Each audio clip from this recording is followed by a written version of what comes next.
A place where Etheric energy is at its maximum? Ryuk mused to himself, pondering the idea. Right now, there was nothing he wanted to do more than focus his attention on his cultivation. Something he hadn't finished well during his last seclusion due to the circumstances of the Null War. But now, he had around 3 weeks to a month free, and he didn't even need to make an appearance in the upcoming Null War, which could give him even more time alone.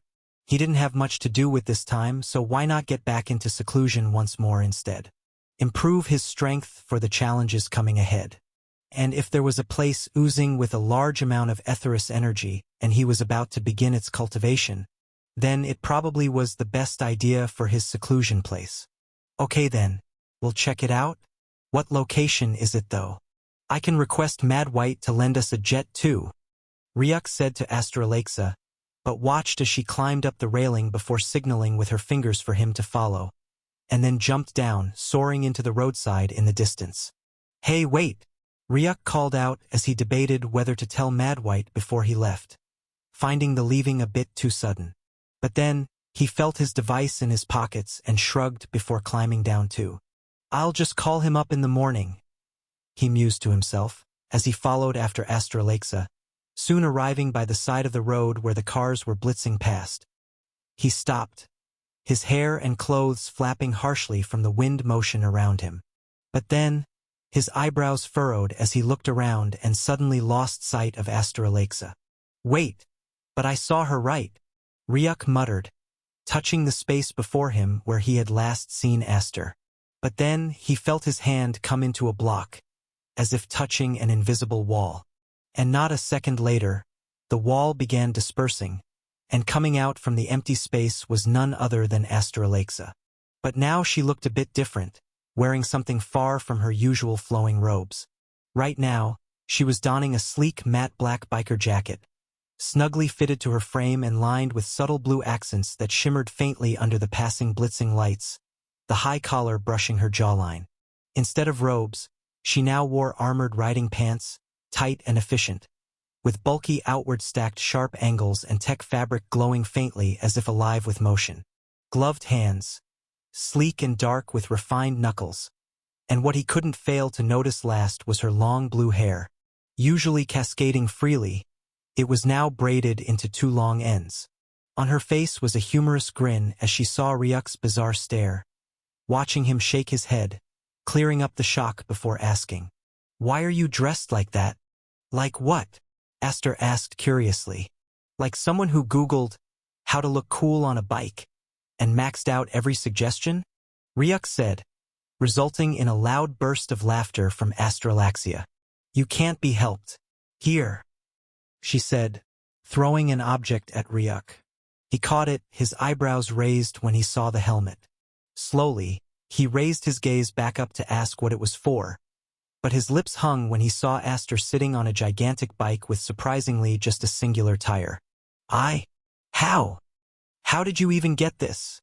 he asked, looking at the bike, which was almost at his full height of 1.8 meters, its end bursting out with large amounts of blue flames as Aster revved it before stretching her hand toward him. "We'll get there faster this way," she convinced as Ryuk took the hand. With a soft yank, he found himself on the back seat behind her. "Wear the helmet. Trust me, you'll be needing it," she said, as Ryuk creased his eyebrows but wore it in the end. He watched Aster lean forward more while the power bike seemed to grow even angrier. "Hold on tight," she said. "What?" Ryuk asked with a bizarre expression under the helmet. But his face changed instantly in the next instant, as he felt a powerful force that almost shattered his spine. His body instinctively shot backwards from the power, resulting in his hands instantly darting out and grabbing onto whatever he could, barely stopping him from being blown away. "What the hell, Aster?" Ryuk screamed out in shock, as the world instantly became a rushing blur, the air crazily falling around him with speed, amidst the loud rumble of the bike that rapidly weaved through the fast-moving cars on the road, insanely overtaking them while barely escaping crashing into them by the skin of their teeth. Ryuk could only hold on tight around her waist, but soon fragments of her hair left her helmet, blowing around his face. He tried to blow them away from his mouth with his breath, but they only narrowly missed from falling into his mouth and, in the end, he could only silently close his mouth and leave them helplessly. "What do you think, Ryuk? Fast, no?" Aster shouted out, the helmet barely concealing the twisted excitement in her voice. Ryuk could only roll his eyes, but a chuckle soon left his lips. For truly, it was quite an experience he had never had before but had always thought of having if he ever saw one. Who would have guessed it would be now? "Yeah, it's really fast. And cool," Ryuk replied, shouting his lungs out just to even hear his own voice. "Sorry, can't hear you. Come again." Astralaxa shouted back as Ryuk replied again. "It's really fast and cool too," he shouted even louder. "Sorry, still can't hear you. Come again," Aster said, sounding strained, as Ryuk was about to shout it out once more, when his eyebrows furrowed. "How come you can only not hear after I just finished saying it? Aster, stop with me," Ryuk screamed out, resulting in a loud laugh. "So you heard, didn't you?" "I did. Just wanted to hear it more than once. TCH. Anyway, can we slow down a bit?" "Oh, you want to go faster? Fine by me." "No, I mean..." The sound of heavy biking rang out through the snow-white plains as two powerful white beams of light brightly illuminated the area. On it were none other than two figures, their features hidden beneath helmets. Although concealed, the one sitting at the front had two clear braids flowing behind her. In the distant sky, the sun was just beginning to rise, providing a gray illumination to the surrounding clouds and a faint warmth to the frost-covered world below. The bike continued on its way, casually running forth at a speed of Mach 5, before it slowly came to a stop, skillfully swerving to the side, upheaving a mountain of snow before it halted completely. "We're here," Aster's excited voice rang out as she turned her gaze to Ryuk, only to catch the sight of him slipping down from behind her. "Before. Oh, come on. We didn't even go that fast, did we?" Aster asked while chuckling mockingly as she climbed down the bike, her hands scraping the side of it. And then, just like that, it disappeared into thin air. She reached for her helmet, which also vanished, leaving her braids to bounce around behind her. She walked to Ryuk's side, picking up the helmet he placed to the side and storing it away before walking off, but not before kicking the snow and splattering it all over Ryuk's rosy red face. "Hey!" Ryuk protested as he watched her race into the distance. He could only force down the feeling in his chest before he followed after, but it didn't take too long before he sighted something that made his eyes narrow. Aster had already come to a stop before it, and Ryuk soon arrived by her side. Just a meter away was a snow-white vortex that would have been impossible for anyone to notice unless they were extremely close, seemingly blending with space itself perfectly. But within, Ryuk's eyes narrowed as the system notification flashed. "Congratulations. A realm holding a large amount of concentrated Aetherus energy has been discovered." At least, the system didn't issue a warning signal, which meant the chances of this being a trap were pretty low. "Can you feel what I feel, Ryuk?" Aster asked, and Ryuk nodded his head. "The high amount of Aetherus energy oozing out?" he asked, and she nodded her head. "Yes." "Hey Aster, have you gone in before?" he asked. She shook her head. "No, I just barely sensed something weird around here while passing by. I didn't even know it was a vortex," she explained, resulting in Ryuk's creasing eyebrows. They had no idea what was before them, and who knew if it ended up being an interdimensional gate. But then, Ryuk's fear dispersed as he took a step forward, not before grabbing Aster's hand. "Well, let's find out together, shall we?" he said, and Aster rolled her eyes. "Good. At least you aren't flinging me inside this time," she said, referring to when she had first met Ryuk and he had grabbed her hand and flung her into the Soulflora Sea to test things out. "Oh, come on, Aster. You know I'm a changed, good soul now," Ryuk said as he arrived before the portal and casually stepped through it.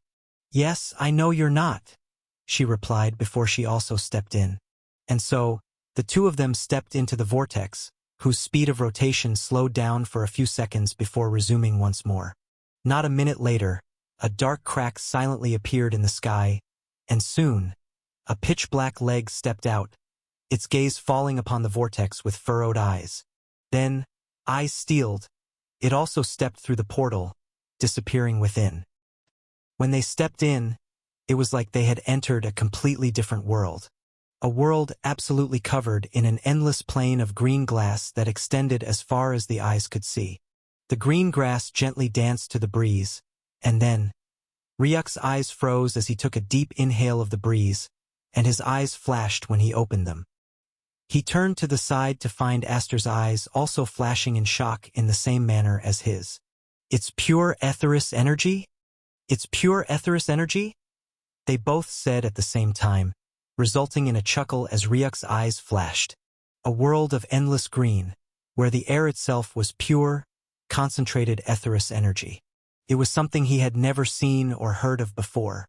"I'll go take a walk around, see if there's anyone else nearby," Astralaxia stated as she slowly made her way into the distance. "Fine by me," Ryuk replied. She could only wander around 300 meters or so from him, so he wasn't afraid of losing sight of her. Instead, he extended his senses outwards, scanning for the faintest bits of life that might be lurking around, just in case. But he found nothing. As he withdrew his senses, he took a seat in the grass, whose height reached his chest as he sat. But they weren't stinging or irritating. If anything, calm and soft on the skin. A deep inhale of the Aetherus energy in the air, and Ryuk felt his heart calm down a great deal, his worries fading before he ordered in his heart. "Activate system interface. Congratulations, host, on successfully completing the below quests. Main quest. A total of 3 pseudo-eternal grade nulls have descended unto the Netherian army and possess the ability to wipe 10. Instruction. Negate the domed front of the gathered Netherian army. Status. Completed. Rewards. Plus 5 level up cards. Plus 10 ability upgrade cards. Plus 50,000 purchase points. Secret quest completed. Quest. Escape the bombardment of the fallen powerhouses. Status. Completed. Rewards. Plus 50,000 EXP. Plus 1 all injuries rejuvenation card. System interface. Name. Ryuk Newell. Race. Half Null, half Jade Dragon. Age. 17. Apex Energy Cultivation Stage. Initial plane of the stage of Cataclysm. Aetherus Energy Cultivation Stage. Mid-stage. Level. 50. EXP. 64,000/100000. Level up cards possessed. 5. Does host wish to use level up cards? The system asked, and Ryuk's eyes flashed before he nodded. Yes. -1 level up card used. Congratulations. Host has leveled up to level 51. Plus 40 attribute points obtained. -1 level up card used. Congratulations. Host has leveled up to level 52. Plus 40 attribute points obtained. -1 level up card used. Congratulations. Host has leveled up to level 53. Plus 40 attribute points obtained. -1 level up card used. Congratulations. Host has leveled up to level 54. Plus 40 attribute points obtained. -1 level up card used. Congratulations. Host has leveled up to level 55. Plus 40 attribute points obtained. On reaching level 50, my attribute points went from 20 to 40 instead. That's an instant double. I guess level 50 must be an important threshold. If so, I wonder just what level the peak of the system is. 100. Ryuk thought to himself before he shook off the thought and ordered. Activate Stats tab. Stats. Strength. 300. Plus 50. Agility. 300. Plus 50. Mana. 300. Plus 200. Endurance. 300. Plus 50. Intelligence. 340. Charisma. 200. Luck. Null. Attribute points. 206. Important note. All bracket stat points are obtained from host's cultivation increase to the Cataclysm stage, with mana being the highest improved from his breakthrough. Oh, now I understand. Ryuk mused to himself. He had broken through to the Cataclysm stage recently, and from that, his physical prowess increased. So it made sense for new attribute points to be added to his stats to reflect the increase in his power. If so, then, let's balance it all then. Add 50 stat points to strength, 50 stat points to agility, 50 stat points to endurance, and 50 stat points to intelligence, Ryuk ordered, and then he suddenly felt two reverberations within him, one from his brain and one from his heart, as his body went rigid, his eyes shutting closed. Right after Ryuk felt the sensation, the same bizarre feeling of warm and cold, with the warmth meandering through every single inch of his bones, awakening them, while the coldness went to his brain, freezing it up. The warmth filled him with pain, like having ants walk on a living person's bones. But then there was the cold that went into the brain, momentarily offering peace, just enough to balance against the pain and render him into a state where he barely felt both. The sensation was fleeting, soon disappearing a few seconds later, and when Ryuk opened his eyes, he could see his own hands flashing with runic tattoos that radiated a blue energy. Congratulations on host reaching another milestone of strength, agility, and endurance. Just like when I reached 200 stats, huh? Ryuk thought as he watched the notification panel rapidly change. Stats. Strength, 400. Agility, 400. Mana, 600. Endurance, 400. Intelligence, 390. Charisma, 200. Luck, null. Attribute points, 6. My intelligence and charisma might be lacking behind, but not too far away to create much of an imbalance. I'll settle them in my next level up, Ryuk thought, and now that he had resolved the system quests, he felt a lot freer, as his eyes soon flashed while he began thinking of his next move. The last time I was able to force my way through the Cataclysm stage with raw power, but now I can feel it. I've reached the peak of power with my Ice Apex cultivation. I can tell that even if I gather mana, it won't necessarily increase anymore. It's the same sensation as when I wanted to reach the plane of ascension but was lacking something. And that time, what I was lacking seemed to be comprehension, and it seems like the same thing is happening now. At the Cataclysm stage, one can no longer just absorb mana and hope to increase their level. What one needs is comprehension of Apex energy. I can sense runes in every Ice Apex energy around me. Runes that I couldn't see before, but can see now. If I hope to increase my level, I need to decipher what laws are hidden in those runes, not just plainly absorb them. Ryuk mused. His gaze furrowed as he pieced together all he had learned from his previous seclusion. Right now, it was safe to say he had arrived at a bottleneck at the initial stage of Cataclysm for his Ice Apex energy, and the only way he could resolve that was by comprehending the tiny runes he saw on the snowflakes in the Ice Apex energy surrounding him. He felt like they held the answer, but he was also aware that he would need some time to slowly comprehend them.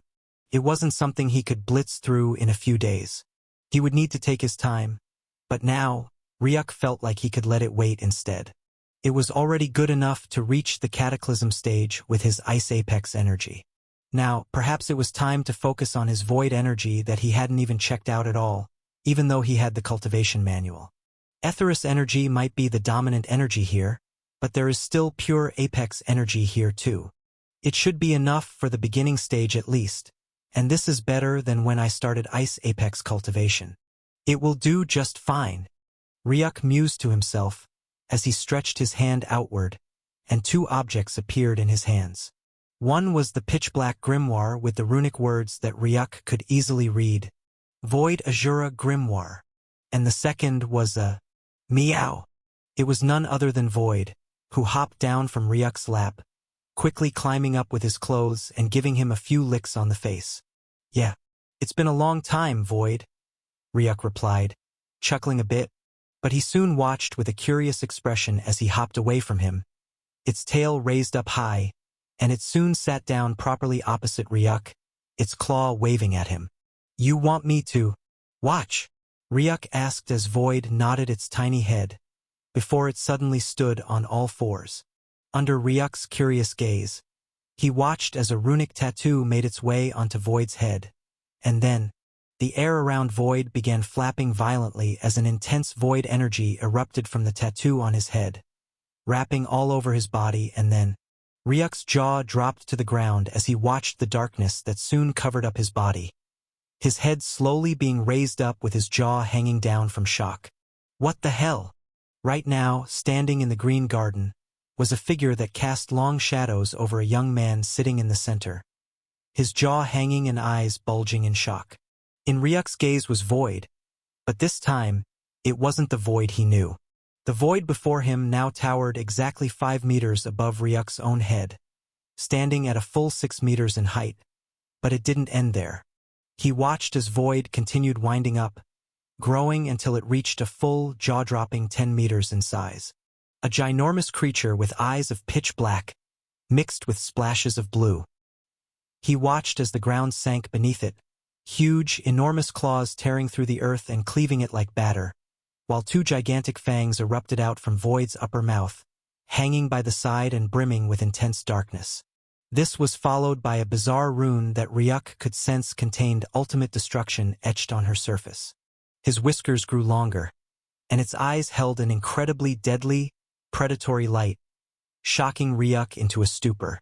Void has transformed into its current true form, the system said, shocking Ryuk even more. A cat? This isn't a cat. This is a saber-toothed tiger. Ryuk shouted as he watched Void stretch out its claw toward one of his fingers, gently picking up his cloth, and in the next moment, Ryuk felt himself being weaved into the air as he was thrown upward, only to land on the back of the furs. And then, the green grass behind them blew backward as Void rushed forward with speed, the entire world turning to a blur. And just before Ryuk could settle his gaze again, a gigantic dark portal appeared, and Void entered into it. The world turned completely pitch black before another vortex opened up and Void exited. When Ryuk came to his senses, he found himself exactly 500 meters in the air. 1 moment ago they were on the ground, barely 3 seconds passed. It didn't stop there, as various vortexes began appearing in midair, and Void would hop into one, the world darkening for Ryuk before it would once more lighten up, only for him to return to the dark again as Void easily weaved through vortex after vortex, before it finally returned to the real world. Void then appeared on the ground and gently laid Ryuk down while wearing a prideful expression on its face. "Oh, come here, you," Ryuk said as he jumped onto its face, giving it those pats underneath its jaw that led it to begin purring loudly, soon turning on its huge belly for Ryuk to rub on as its purrs increased in volume. What's going on?" A voice resounded behind them.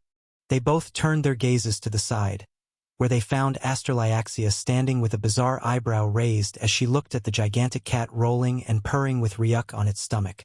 A growl instantly settled on Void's face as it turned upright in an instant, a ferocious light flashing in its eyes as it stared at Astralyaxia, whose eyebrow raised in slight surprise at the sight of it.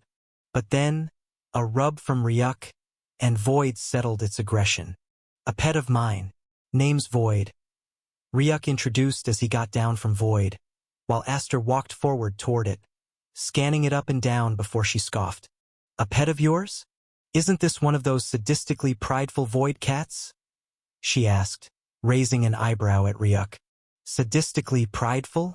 What do you mean by that?" he asked her as Aster turned her attention to him. "Void cats can't be tamed. They are very rare and therefore too prideful for their own good. They even ignore killing people. You'd think it's because they're kind, but it's not that. It's because they can't be bothered by people who are too weak. If you're strong, they'll fight you, but not kill you. Instead, they'll turn you into a toy to play around with, the same way a cat plays with a weak mouse instead of eating it. They live in the void and sometimes destroy ships that are passing by, just for fun. And to top it all off, they do all this in the most deviously evil way you can imagine, like sneaking into a ship and removing its engine only to run off. There's a rule in the upper world that all flying ships navigating the void must have at least 5 engines in them, and it was specifically created because of the thieving void cats. They're too good at controlling void, so they can't be caught too. If you come by a void cat, That's more usually a sign of bad omen than a good one, she said, drawing a narrowed gaze from Void as Ryuk shrugged his shoulders. This one is mine and therefore different. And a little bit of naughtiness doesn't kill, does it? Ryuk asked as he shook Void's jaw, causing it to release another purr, and he watched as its size soon began reducing, until it was just a few centimeters tall, sitting down cutely on Ryuk's palm. Anyone who underestimates you due to your small, cute size will pay with ultimate regret. Ryuk mused to himself with a wry smile as he watched Void roll around in his palm and soft tussle for a second before jumping off his hand and carrying its butt into the distant grass plains. Ryuk didn't stop it, allowing it to explore around. Void was always stuck in the pet space, and this place seemed safe. He could allow it to venture out a bit, and he could summon it back to the other world in a blink if he wished. Now to cultivating, he said as he sat down on the ground and turned his attention to the grimoire in his hands, before focusing on the one who had her eyebrows raised at the book in his hand. A Void manual. You can control Void Apex energy? I thought you were an ice cultivator? She asked him, as Ryuk shrugged. I control both. And anyway, I'm planning to go on a long seclusion, and I would love not to get disturbed, he said, as Aster shrugged her shoulders. Fine by me. I'm also planning to cultivate anyway, she said before walking into the distance, giving Ryuk the much-needed space. With a deep inhale, Ryuk turned to the book in his hands, his head brushing the surface before bringing the edge and opening it up. It was time to begin Void cultivation. Opening to the first page, it read, A Forbidden Physique Cultivation Manual written in the aftermath of extinction. Ha! That was the word that left Ryuk's lips as he reread the words in italicized letters on the first page. His creased eyebrows slowly settled and he turned to the second page. Introduction, The Legacy of the Void Asuras. This manual is not theory, neither is it philosophy. It is survival rewritten in bones and blood. The Void Asuras were not myths. They were a devil race that commanded raw void, leaving dead dimensions in their wake. Their bodies weren't born. They were forged, piece by piece, through pain, war, and will. I, the writer of this manual, was someone who had stood with the Void Asuras when they ruled across the shattered timelines and broken plains. Not as one of them, but as someone who studied them, fought beside them, and survived what followed when their reign collapsed. The Void Asuras were not gods, nor were they monsters. They were a race built entirely around control of void energy, a pure destructive force that ignores laws and corrupts structure. They conquered reality not through balance or philosophy, but through power, physical, mental, and emotional. They didn't fall because they were weak. They fell because they turned on each other. I have created this manual because I believe one can rise again, not to rebuild their empire, but to build something stronger. A single successor. Someone who understands strength and control.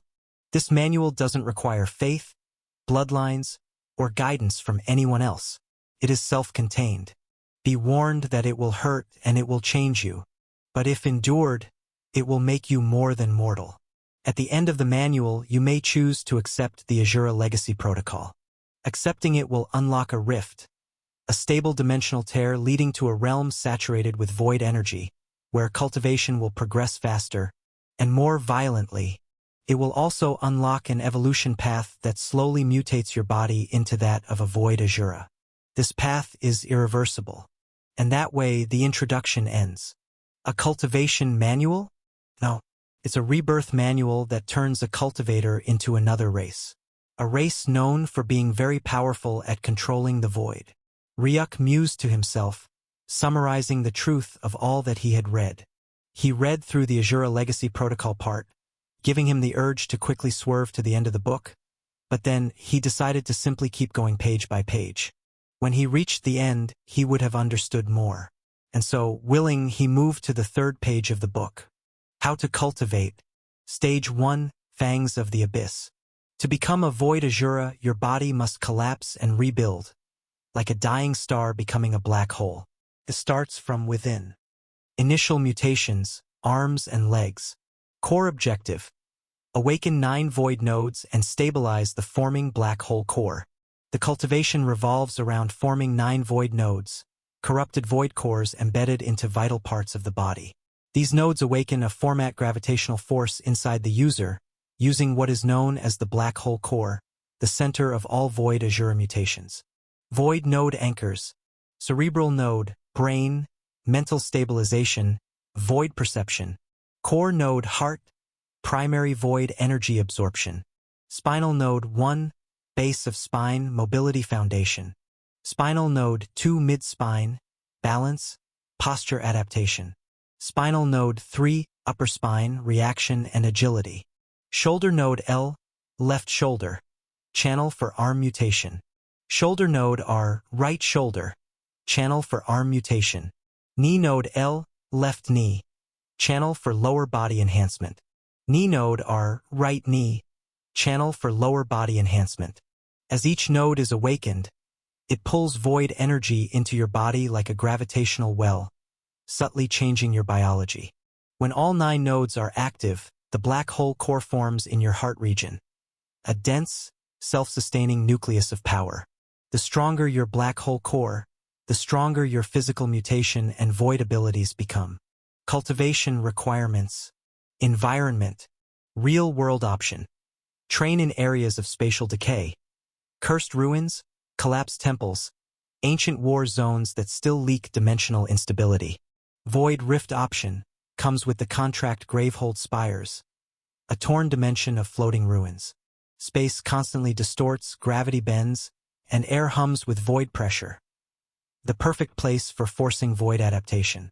Stance of cultivation: standing on both feet, crouched low like a predator, palms facing downward, spine arched like a coiled beast with your head lowered but alert. Open your maw wide to allow for the entrance of void energy. This posture promotes natural void flow through the bones and limbs. Method of cultivation: inhale raw void energy in rhythmic pulses. Focus on one node at a time, beginning with the core node in the heart. Embrace the chaos, pain, and dizziness. It's how your body aligns. Once a node stabilizes, it will visibly pulse with an internal black-red glow. After all 9 are formed, you'll feel an intense compression in the chest. That's the black hole core forming, your first real step toward becoming a void Azura. Skills to be awakened on successful completion.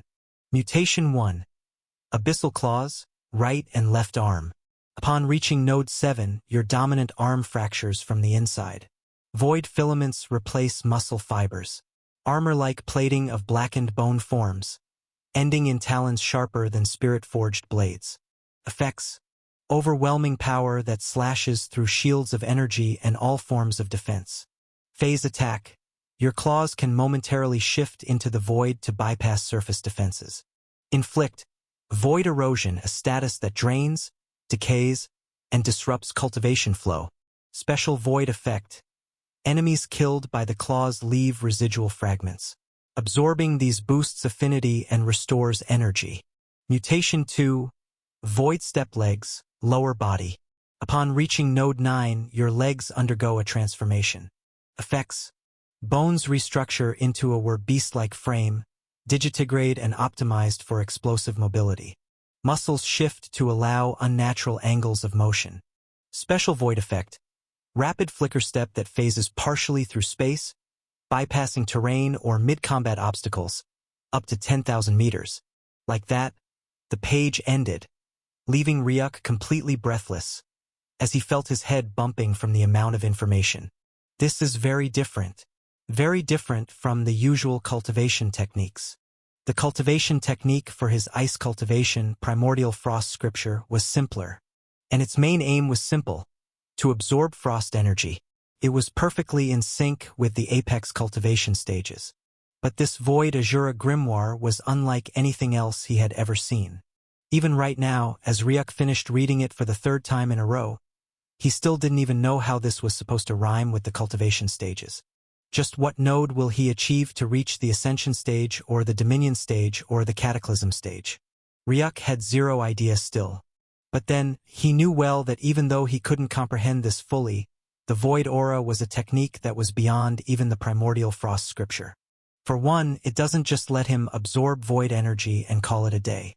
It actively mutates him into something else. A new race. That was like the ultimate peak of his primordial frost scripture that rewarded him with the frozen physique. The Void Aura Grimoire was doing that from the get-go of the first stage and even bestowing skills right at the beginning, unlike the frozen physique where he had to wait until the end of it when he had mastered it before he was given 2 skills. And to top it all off, when he opened to the next page, he found another notice. Stage notice. You have unlocked Stage 1. Fangs of the Abyss. Status. Incomplete. Void nodes. 0/9. Upon completion, user will gain full access to the first 2 mutations. Abyssal Claw. Void Step Legs. Further stages remain locked behind physical compatibility with Void Energy. Estimated survivability rate, 27%.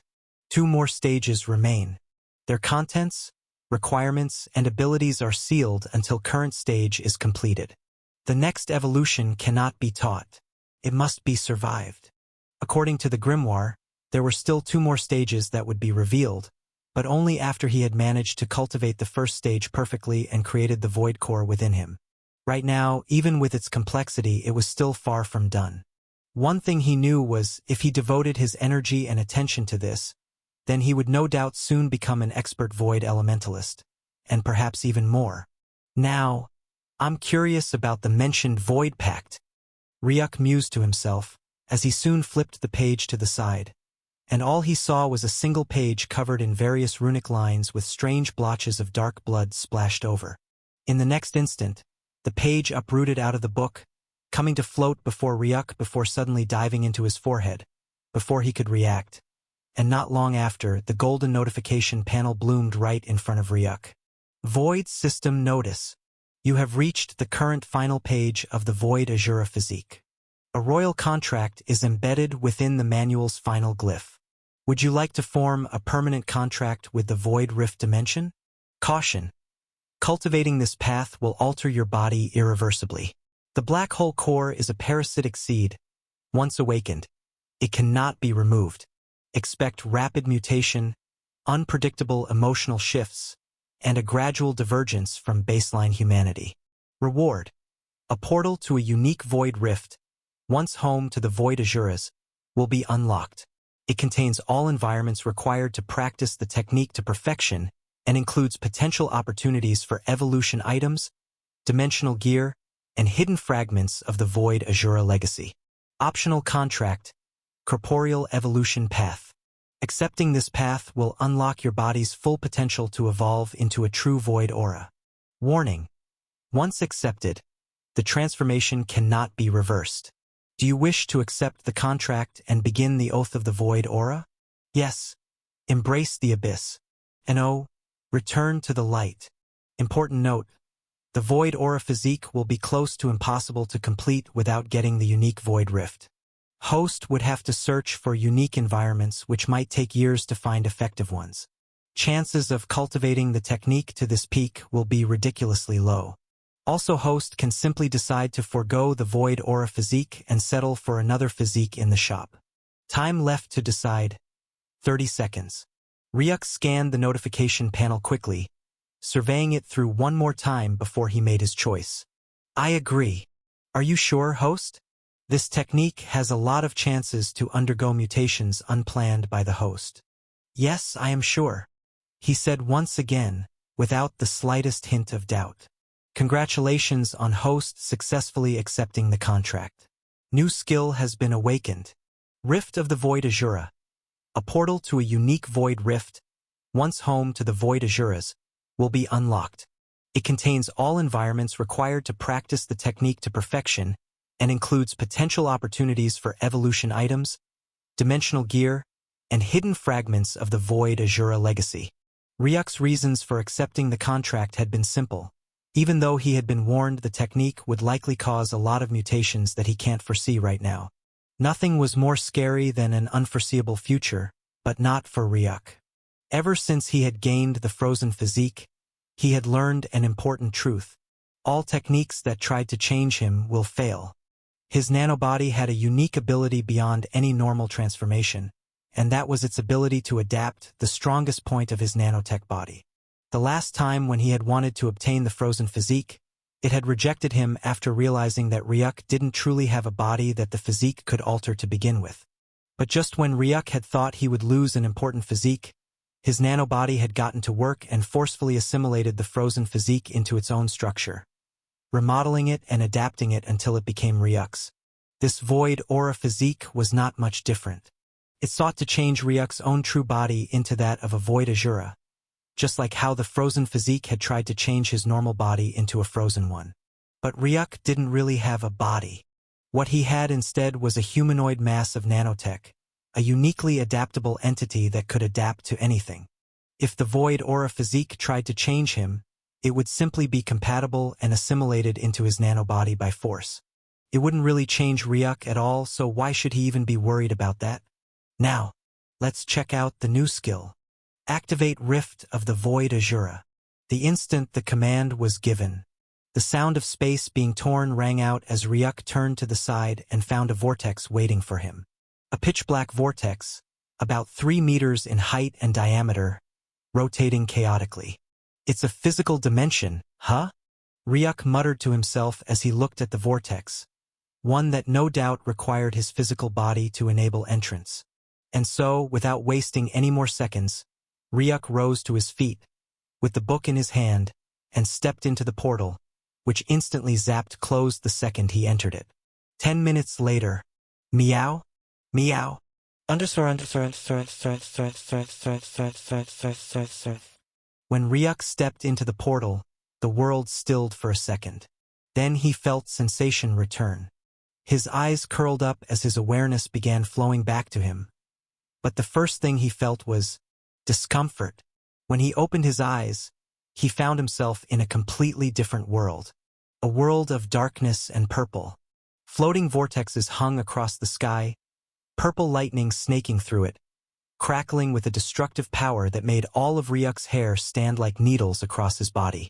Around him were suspended, shattered grounds that floated chaotically. When Ryuk looked beneath his feet, he sighted no floor, only an endless void, with some parts holding lingering cracks all over the area. This is the Void Rift? Ryuk mused to himself as he looked around. Here, there was an energy that made his body feel quite uncomfortable. There was no feeling of gravity or anything that anchored him to the ground. Everything was dead silent, save for the crackling of purple lightning in the sky. The entire plane of void reeked of destruction and chaos, so much so that it reached a nauseating level. Yet, Ryuk could feel something deep within him getting excited, as if a part of his body had found this place to be its home. Trying to take a step forward, he realized he couldn't move an inch. All he could do was heave, even after flailing his arms all over to try and move forward. In the end, he had no choice but to order, "Activate Void Vortex." A dark vortex zone appeared before him, and he stepped into it. Another vortex instantly appeared about 100 meters away, and Ryuk stepped outside it. Seems like I can only move with Void Vortex for now. The laws here are so twisted. Ryuk muttered to himself as he looked down and noticed his own clothes suddenly rising up toward his neck. Something that should have happened if he were standing upside down, but he was standing upright. That meant the gravity in here worked the exact opposite way, making everything incredibly awkward. Activate Void Vortex. Ryuk ordered once more as he moved away from the area and teleported another 100 meters ahead. Quickly using Void Vortex 7 more times, Ryuk paused as he found himself considerably far from where he had started. The view before him was noticeably different. It was another dark area of the void, but this time, around Ryuk were floating graveyards. Yes, graveyards, along with their sand hanging in the air, seemingly buried in the void, moving up and down rhythmically with tombstones placed on each of their heads. They covered every single area of the region, and Ryuk teleported to one of the floating rocks in the graveyard, sitting on it as he looked at the arrays of graves before him. His eyes flashed curiously as he teleported once more and appeared before one of the graves. His hands reached out for the tombstone, trying to clear off the dust and read the name. But then, Ryuk yelped in shock as he rapidly teleported away from the grave and appeared on a suspended platform. Except this time, his right hand was missing and his entire arm had been scorched black. "Lightning?" he asked, clenching his teeth as the pain racked through his body. When he had touched the tombstone, he had suddenly been struck by lightning. A few seconds passed and dark veins in his arm slowly receded. But then, his hand morphed into very sharp claws, and then, Ryuk's hand came forward as he slashed his burnt arm. And then, the void flapped about as another new arm was instantly torn out of the stump and reappeared over his shoulder.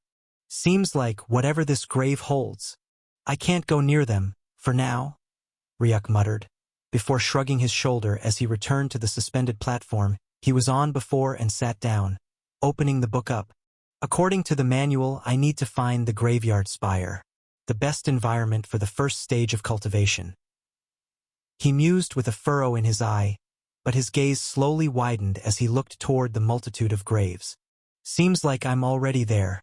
So this is the best environment for the cultivation of void energy. Nice," Ryuk said with a smile as he moved to the cultivation process in the manual, reading and rereading it over and over again until he got every single letter arrangement in his heart and understood everything as clearly as possible. The meditation pose is quite an unusual one, but it's not something too difficult. Ryuk mused to himself as he loudly inhaled, before the book slid back into the shop. Time to begin. Heaving in and out to calm his heart, Ryuk cleared all distracting thoughts before standing on both feet. Then he slowly crouched low like a predator hunting for its food. His hands stretched out, his palms facing downwards, with his spine arched, his head lowered but straight into the distance. His eyes slowly closed up, as his lips opened wide, exhaling loudly, when suddenly, the space around him shook a bit weirdly. Host has achieved perfect meditation pose for the technique. The system notification confirmed, as he began the cultivation. Opening his mouth wide, he drew in an incredibly large breath, the force of it enough to pull the space around him, and then, Ryuk watched the space before him fold in, and as if oozed out, a pitch-dark energy floated down and instantly slipped into Ryuk's maw, rapidly emanating through. He remained calm as the energy continued entering without any help from him, but it had yet to be even 30 seconds when his expression suddenly changed, his eyes reddening with surging veins. "Tch." The sound of disgust echoed through the entire void as Ryuk's face scrunched up in pain, even as he remained frozen in the same pose. "This is no cultivation. This is just pure madness." His thoughts screamed in his head as he felt the raging energy coursing through every single vein in his body. The primordial frost scripture he began with had its fair share of discomfort when he first cultivated it, and that was due to the biting cold. But this was beyond discomfort. It was pure violence, like being torn apart tissue by tissue. The void energy entered through every inch of his body, spreading around chaotically, and the sensation felt like molten fire crawling across his spine. His bones were painfully reshaping, and he felt as if something was drilling through his vertebrae, carving a home for itself right inside his brain.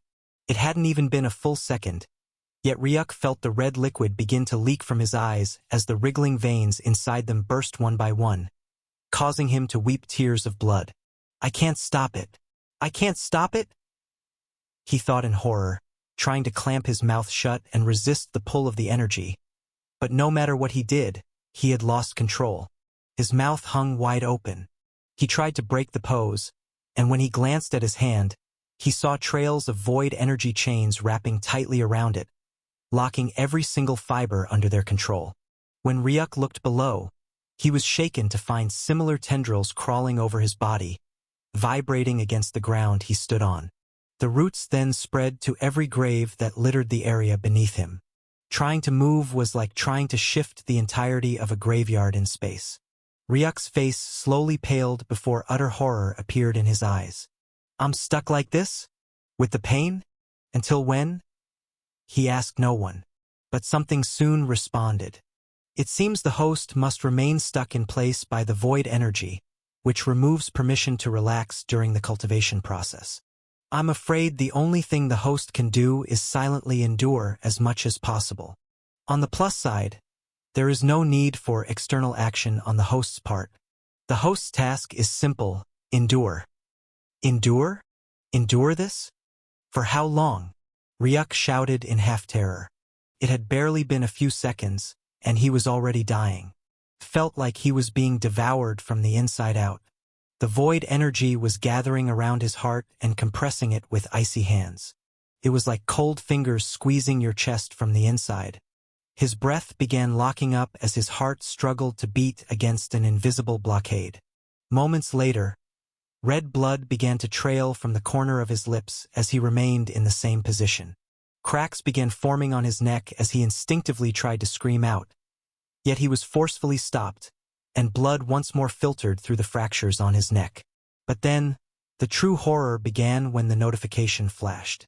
Cultivation is proceeding evenly. The formation of the first node, the cerebral node, will now begin. The system notification flashed as Ryuk's painfully opening body suddenly froze again. His bloodshot eyes went still, a chill overtaking them as if he had been trapped in space. But Ryuk wasn't lost in space, he was lost in sensation. The sensation of someone whispering directly into his ears.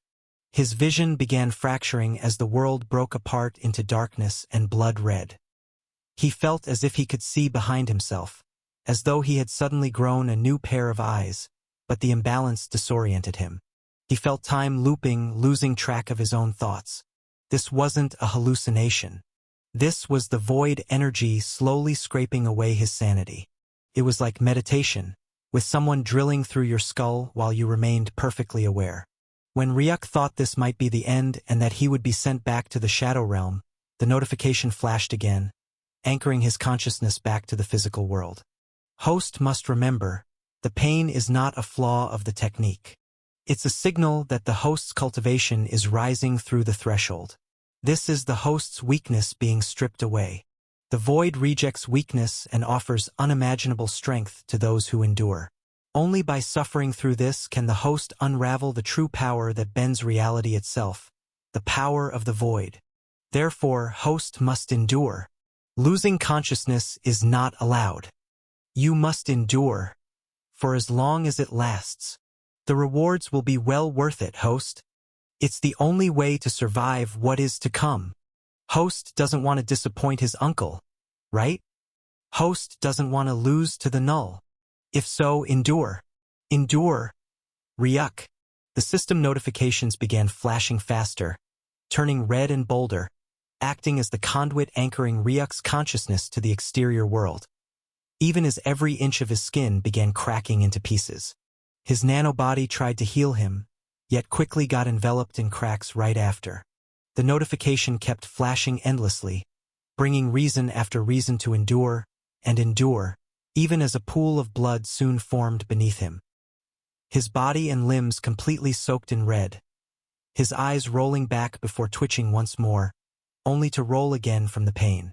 Just before he could black out, the notification flashed one more reason, and Ryuk's head finally slumped, forcing him through the ordeal.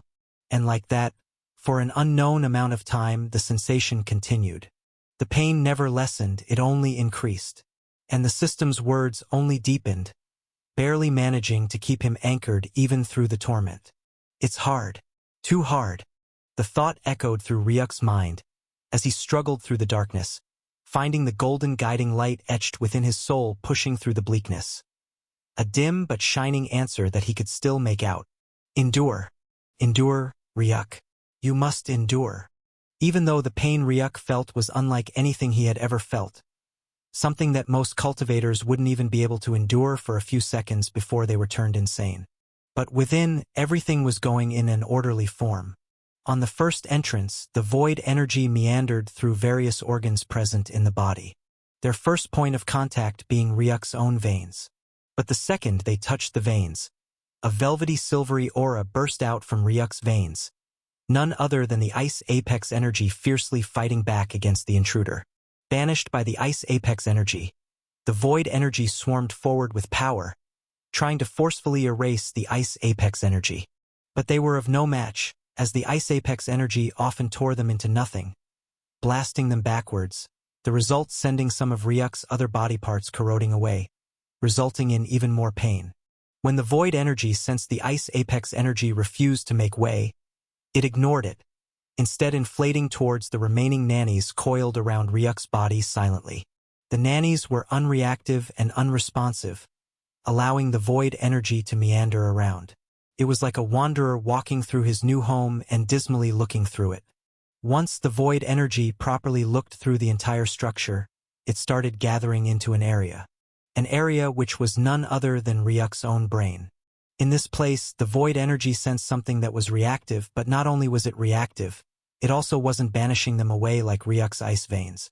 So in the end, the energy began flooding more and more into the brain, attaching itself to every strand and infiltrating it, and after they infiltrated about a few thousand neurons, they started taking control of the neurons, shifting them together and making them revolve around each other.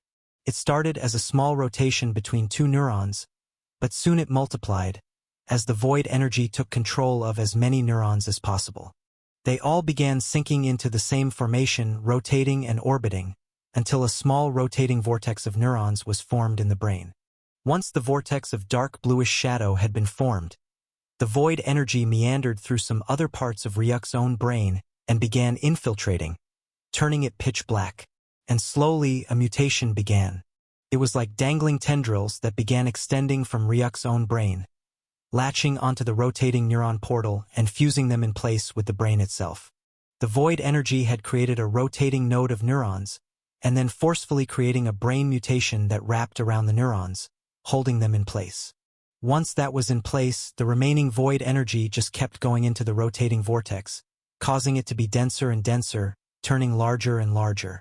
And suddenly, a notification flashed in front of Ryuk. Congratulations, the first node, cerebral node, has been created.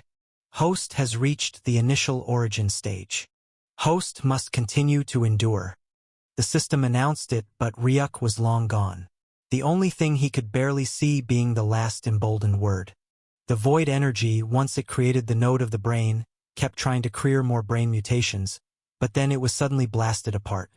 It tried once more only to be blasted away again, like how Ryuk's veins had banished it before. It was like a signal that was sent to the brain that it has had enough, and after fighting hard to take some strands, it eventually got banished. And in the end, it could only leave the brain alone with its formed node standing at the center of it. It began meandering through Ryuk's body looking for another source, and quickly it found it. It was none other than Ryuk's lungs. Another one that seemed relaxed and also wasn't trying to refuse it. Excitedly, the void energy got to work. As it appeared before Ryuk's lungs, it began amassing the sources. From it, it began forming along new veins, covered in bluish-dark energy, and began wiring them around Ryuk's entire body, placing it parallel to the ice veins that were in Ryuk's body. It used them as a model to form its own veins, but was also meticulous not to touch the ice veins in order to not get erased. Quickly enough, a new set of mutated bluish-dark veins had been created in Ryuk. Congratulations! Void veins have been created, allowing for effective use of void energy. Host has reached the mid-origin stage. Host must continue to endure. Once the various veins had been created, the void energy began meandering through the entirety of the veins, ensuring a connection and pulsing straight into the rotating vortex of neurons in Ryuk's brain. It was then that the veins began automatically lighting up, with the node in Ryuk's brain as its source. But then it soon noticed some of the veins, the ones at the lower end, were getting slower to get the void energy. And therefore, it meandered into Ryuk's own spine, where it quickly found another group of neurons and, willingly enough, the void energy began gathering it in tissues, tying them together and placing them to rotate. After enough flowing, it was able to generate a total of 3 new rotating nodes of neurons on Ryuk's spine, the same as those in his brain, and it quickly mutated some parts of the neurons to anchor the nodes into Ryuk's spine. Once it was done with that, it connected them with Ryuk's own veins, awakening the lower part of Ryuk's void veins and allowing it to light up just as quickly. Congratulations! Host has created the 3 spinal veins. Host has officially broken into the initial plane of ascension. Host must keep enduring. With a total of 3 nodes created in the spine and 1 more node created in the brain, the void energy moved into Ryuk's heart. And quickly enough, It picked up neurons like before and quickly began forming a new node in the heart. This time, it moved even faster with the node, creating a new twisted thread around it, and once it was done, it moved into Ryuk's knees and began creating new nodes once more. After a long bit of time had passed and hard work had been done, a total of 9 nodes had been created around Ryuk's own body, all linked together and bringing the emerging foreign energy coming into Ryuk's mouth before distributing into the newly created void veins. The first stage of the technique has been officially completed. Immediately, the notification flashed. The void chains holding Ryuk's body, stopping it from moving from the stance, were removed. In the next instant, his body fell forward, collapsing face-flat into the pool of blood beneath him. The fall caused a splash that dripped down from the suspended platform, raining down onto the graves that were tied beneath it, quickly absorbed into them. All of this, Ryuk was oblivious to. His eyes rolled to the back of his head the instant he was freed of the void chains, as he remained absolutely motionless, before the notification flashed once more. Host has lost full consciousness. Requirements for exiting the void rift have been met. Host will now be transferred out of the void rift to the previous location. When Ryuk opened his eyes, the first thing he sighted was the endless blue sky, and then a face with a raised eyebrow and a bobbly cat head beside his own. "Seems like he's up," Aster voiced out, backing up from his vision as Ryuk slowly rose up to his butt. A groan of pain left his lips as his hands held his head, feeling as if his brain was beating like his heart. But then, meow! He felt the cuddly, soft fur that wound around his arms, awakening him from the pain as he rubbed Void's head with a smile before turning to Aster, sitting at the side. "You suddenly disappeared when I came back, leaving your cat mewing around. You spent a total of 3 weeks like that, before falling out of a vortex all of a sudden, looking one step in the grave. Thanks for the healing, Aster," Ryuk said, and Aster paused in her steps, looking at him with shocked eyes. "How do you know that?" she asked. But unknown to her, Ryuk already had the system panel flashing with the summary of what had happened while he was unconscious, and that included Aster healing his broken soul with her Etheric energy. She kept taunting Void too. "And for the taunts to Void too," Ryuk said with narrowed eyes, watching as Aster's face flashed in ultimate shock. She was 100% certain Ryuk was deeply unconscious during the moments he was mentioning. How could he still be able to see them? "You're welcome. And I wasn't taunting Void, just letting him know what he's capable of," she said before returning to the other side. But then, Ryuk's gaze scrunched up as he felt something weird in the air. He turned his gaze behind him. The world before him was an endless plain of green, but now, Ryuk could still sense something inert. In these endless plains of green, there was an anomaly, dark energy that was oozing out of an area, absolutely conspicuous. And his eyes soon turned pitch black, radiating like twin vortexes as he easily pierced through the covering, sighting the figure within, before turning to look at Asterlexa. "Did you bring somebody new in?" he asked her as Aster raised an eyebrow. "Someone new? What do you mean?" That was all she said, before she suddenly felt Ryuk's image dispersing into the wind. And then, the sound of space getting ripped apart rang out as Aster's eyes turned in shock, watching a monstrous dark claw cleave through a part of space. Instantly. Boom! A powerful shockwave resounded as another pitch-dark claw came out of the space in front of Ryuk, both calding together as the space was once more blown to nothing, leaving behind only an endless void. A figure was soon seen falling back from the exchange, rolling onto the ground a few yards before quickly coming to a stop. It was a pitch-black figure with 2 gruesome dark wings. "I've been discovered? How?" The thoughts echoed through the head of Therion as his wings hurriedly flapped, trying to rise up into the air when his body suddenly hung in the air with a pause, and his gaze locked on where Ryuk was in shock. But soon, it twitched as his image once more dispersed. It was an afterimage. Slowly, it turned to look at his own chest, and right there, he could see a humongous dark claw, covered in pitch-black blood that was no doubt his. piercing straight out of his chest. Ryuk's pitch-dark eyes held no emotion as he floated in the air, his hand piercing out of the fallen's chest straight from behind him. Calmly, he ripped out his hands as blood burst out of Therian's lips and he slowly fell down gracefully to the ground. Even though before he could reach it, his head had been grabbed by Ryuk, his feet dangling in the air. "Why are you spying on us?" Ryuk's calm voice rang out through Therian's hearing as he looked into those pitch-dark eyes, a sadistic smirk soon appearing on his lips. "Did you think you can escape the sight of us, Fallens?" Therian asked, chuckling mockingly as Ryuk raised an eyebrow. "Escape? You can't run anywhere. The world will find you and destroy you soon." "Null," Therian said with a knowing smirk, as Ryuk's eyes flashed in so much shock that his hands holding Therian quivered, allowing him to slip from his grasp and fall down onto both knees. "Seems like I was right," Therian said with a sadistic grin.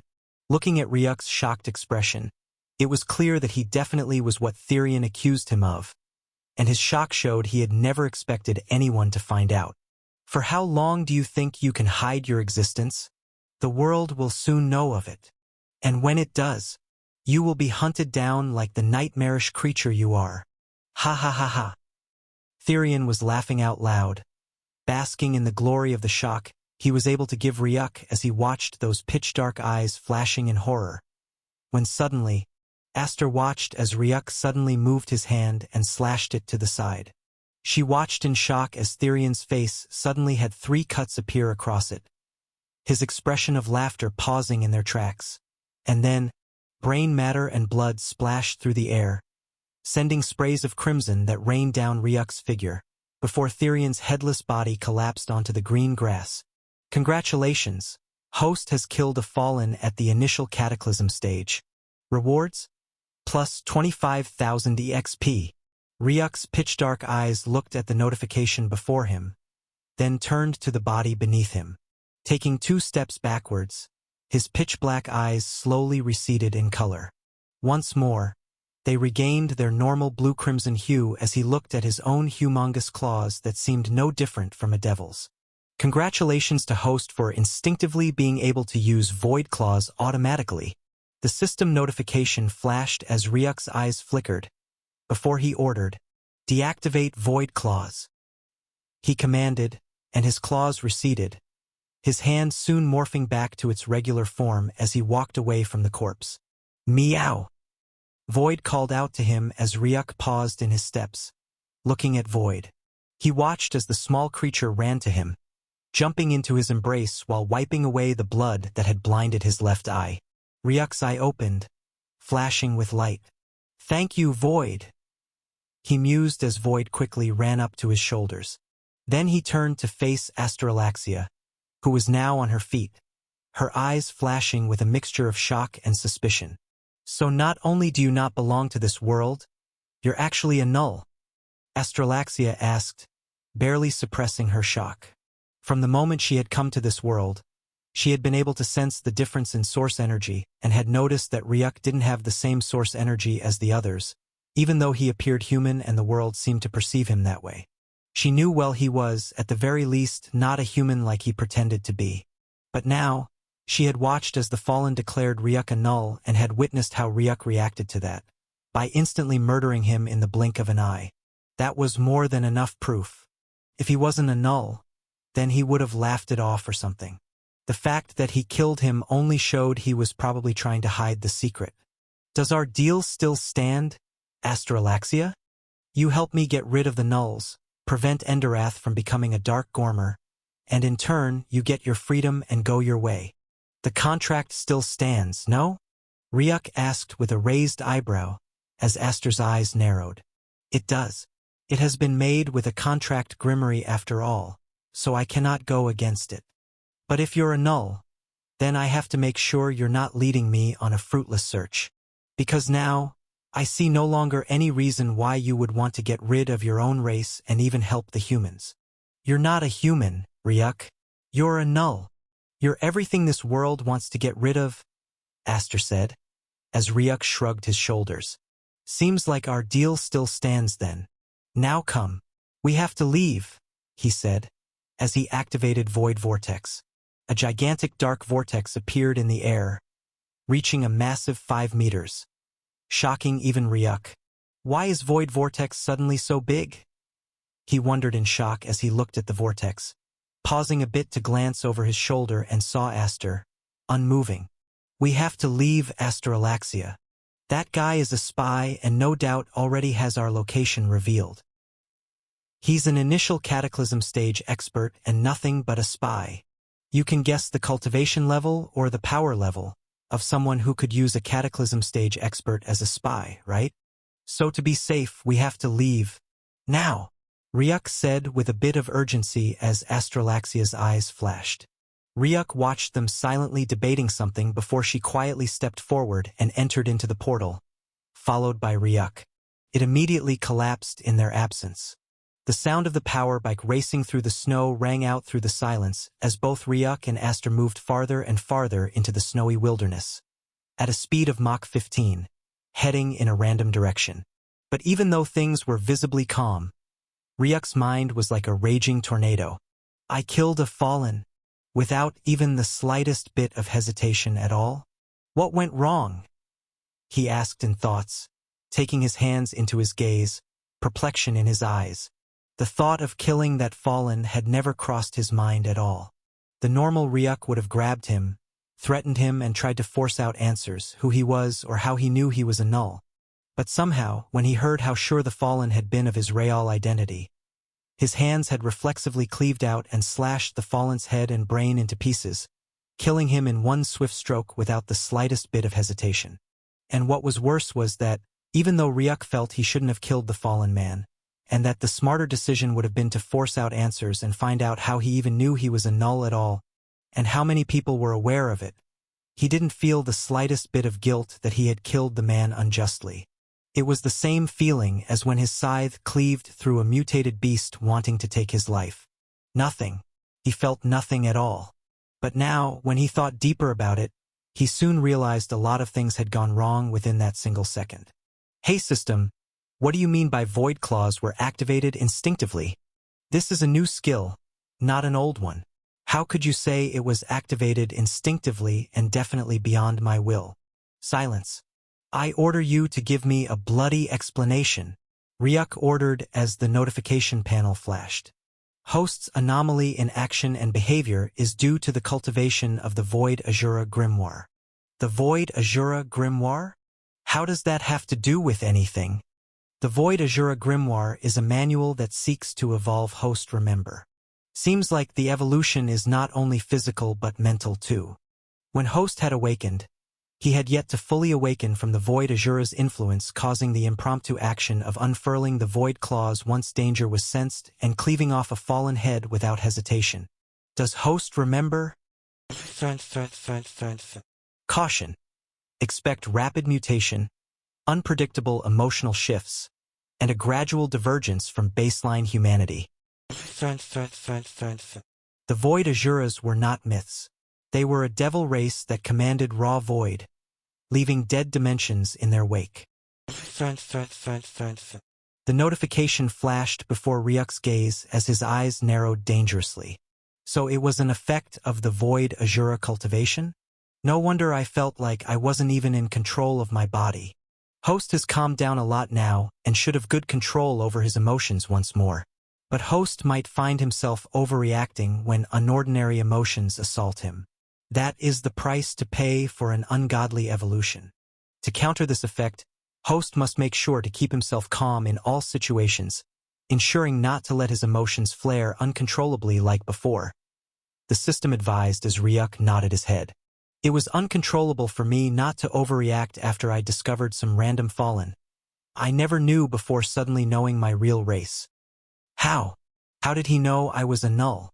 I've never revealed that to anyone, he muttered, before a line of blue hair flashed by his gaze, and his focus dawned on it, before the thought flashed in his head.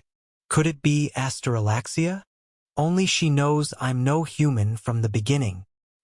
He thought to himself, but his memories soon flashed of the shock in her eyes when she had heard that he was a null from the fallen, and he quickly threw the idea away. No, she knew I wasn't human. But she has no idea what race I was, judging from her shock.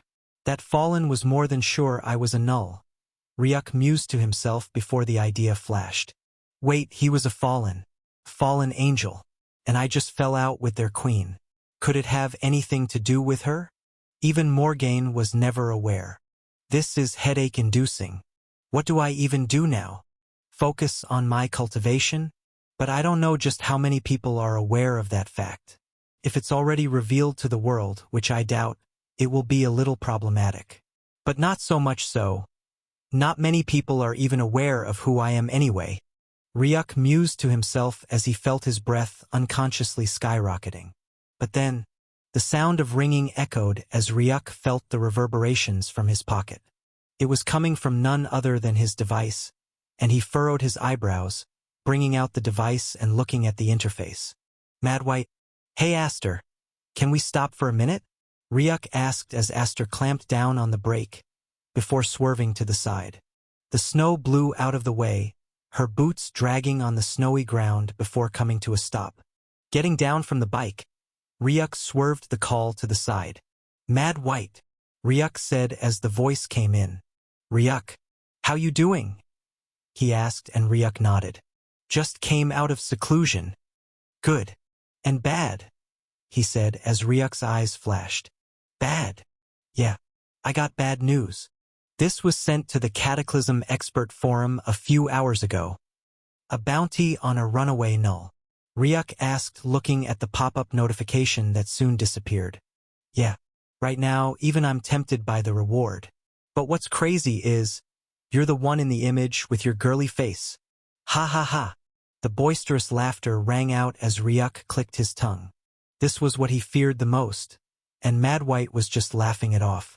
"You don't think it's true?" Ryuk asked as Mad White scoffed. "This isn't the first time this is happening. Just so you know, only the absolute big shots can post a bounty on the forum. And this has happened quite some time back, when some huge-ranking powerhouse wanted to get rid of some annoying nameless idiot. They just post his ass on the forum, lace his name down with some crime which he most likely didn't even know the meaning of, and put up an irresistible reward, and the other Cataclysm stage will chase him down and deal with him. I'm a bit surprised they're using the null excuse though. That's outrageous. Means whoever posted it doesn't just want to spank your ass. They want your ass gone." "Oh, then may I ask, was it the Fallens that posted the bounty?" Ryuk asked as Mad White clicked his tongue. "Just like I guessed. Seems like you really fucked up with someone from the Fallen race, and they seemed pretty high-ranking too. Who did you annoy, kiddo?" he asked, as Ryuk's eyes narrowed. "Seems like I was right. It truly was the half-fallen one. Their queen." "What?" Mad White screamed in shock on hearing the words, as Ryuk's ears cringed hard from that. "Hey, easy with the noise." "Easy with what? Hey kid, you know what shit you got yourself into? Tell me their queen you offended isn't the half-fallen one, is it?" he asked, and Ryuk nodded. "Yeah, exactly. We had an argument," he said, as he watched Mad White go silent for a while before heaving out loud. "That's really serious, Ryuk. Trust me, it really is. The one you annoyed is a crazy one. A really crazy one. She's at the Eternal stage. And if you think that's what's scary about her, you're wrong. She's the most beloved Eternal amongst all Eternals and a forum leader. In an instant, she could send out 500 Cataclysm stage experts to go do something with a wave of her hand, and they'll do it in an instant, trying to gain her favor. And she also has good relationships with other Eternal stage beings on Endearth. And to top it all off, she has a scary background. A very scary one. You shouldn't get involved with her, Ryuk. If possible, try and go mend it with her. I've heard she's pretty benevolent after all," Mad White suggested, as Ryuk's eyes flashed, his memories flashing of the past occurrence, before he shrugged his shoulder. "I'm afraid that's impossible. Then go lie low till it passes over.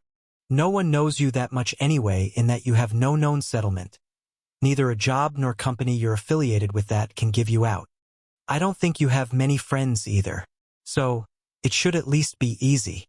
Once the Third Null War comes in about a week or two from now, I'm sure the world will have a bigger problem on their head than searching for some girly-faced kid.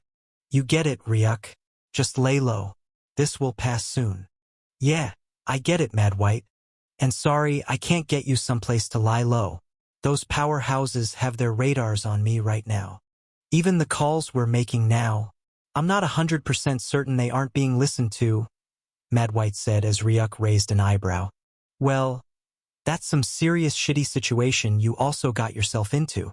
It's not really that bad as my dad is awake now. They've all gone meek, but they might attack you though. So just find some little place for yourself and don't step out for a few weeks and you should be fine. Also, get rid of this device after this call. Trust me, it's probably already being tracked as we speak, Mad White said, as Ryuk's eyes beamed in a bit of shock. Even this device and the call he was making weren't safe still and could be getting tracked down? Then where the hell were the so-called customer privacy then? I understand. See you later, Mad White. Stay safe, kiddo. And I trust you won't go causing trouble around. Right? Mad White asked, as Ryuk shrugged his shoulders. I'll try my best. See ya, he said before he broke off the call, and in the next instant, a void vortex materialized in front of him. He threw the phone in before it closed back before Ryuk turned behind him, where Aster reclined on her bike, looking at him with a curious glance that said, What now? For weeks in that place. I'm pretty sure you're done with your seclusion, no? Ryuk asked her as Astralaxia shrugged her shoulders. I am. Just need comprehension, and that won't be achieved in meditation. So, I'm pretty free now. Then we need to part. I'll create a new clause for you to leave and plant a new one to stop you from hurting Endiarthians. That should get rid of the problem. When I need you, I'll find you, Ryuk stated as the contract grimoire slipped out of the void, and with some little tweaks, Aster felt her bound location freeing up. But a new clause soon appeared, rendering her unable to harm or kill Endiarthians. Tsh, I already gave you my word not to hurt them sign we're now on the same boat? Why did you still think I would hurt them? She said with an annoyed expression as Ryuk released the contract grimoire, letting it slip back into the void before he turned to look at Astralaxia. Not like I don't trust your words. Just that, my uncle used to say a man's word is his virtue, something that must be guarded more than his life. He never said it was a woman's. You bastard. And also, the contract grimoire is safer. Keeps me more reassured, he added as he turned back, leaving on some random path. You know, if I don't want you to find me, you never will, right? This is what you were using to track me, isn't it? Aster asked, and Ryuk turned back, finding the communication device that he had been using to track her, and watched as she threw it into the snow. You can't find me now. You sure you just want to turn back and leave without worry? Aster asked with a curious smile as she watched him look at the device buried in the ground before he turned back to her. It's a deal, Aster. A mutual one. If you want your freedom, we need to work together. Why do I need to find you? If you were hidden and we ended up getting defeated by the Nulls, then you're stuck forever under me. You might still think you just need to outgrow me to get off my command, but did you forget we made another contract? Now you need to get off 2 contracts, and if anything, that should make it harder to break now, doesn't it? Ryuk said with a shrug as he continued his walk, but not before completing. We're both stuck in this together, Aster. There's no one running away from the other, he added, leaving Aster clicking her tongue. Damn kid. He's calculated everything. I thought he was formerly being naive making that deal, but it seems like I was the one naive to even agree to it. Tsh, she thought, clicking her tongue again before Ryuk felt her power bike revving up powerfully, and the sound of the tires starting to move. But then, a large fall of snow came lashing at him from the side, bathing him up as Ryuk's face scrunched out when he found some of it finding its way into his nose. Hey! Watch it! Ryuk shouted back as he looked at Aster, who sat on the bike to the side. Come on in, she said as Ryuk raised an eyebrow. What? You're looking for a place to hide? No? Then I have a place you might like, she said as Ryuk's eyes flashed with perplexion, his expression screaming. But why? We're in this together. Isn't that what you just said? She asked with a smirk as Ryuk raised an eyebrow. We might be facing about 100 Cataclysm stage experts, and maybe a dozen pseudo-eternals. You sure you want to risk your life? You could be out there in some 10-star hotel, enjoying some hot bath with a juice beside you. You know? Pretty sure your beauty is enough to charm some idiot out for some star coins, or just go rob a bank. The first idea, I thought you were praising my beauty and was feeling pretty good about it, right until you said I should go rob a bank. It's a plausible way, Ryuk said with a shrug. You know, just because you're an immoral scoundrel doesn't mean everyone is, right? She said as Ryuk shrugged it off before thinking.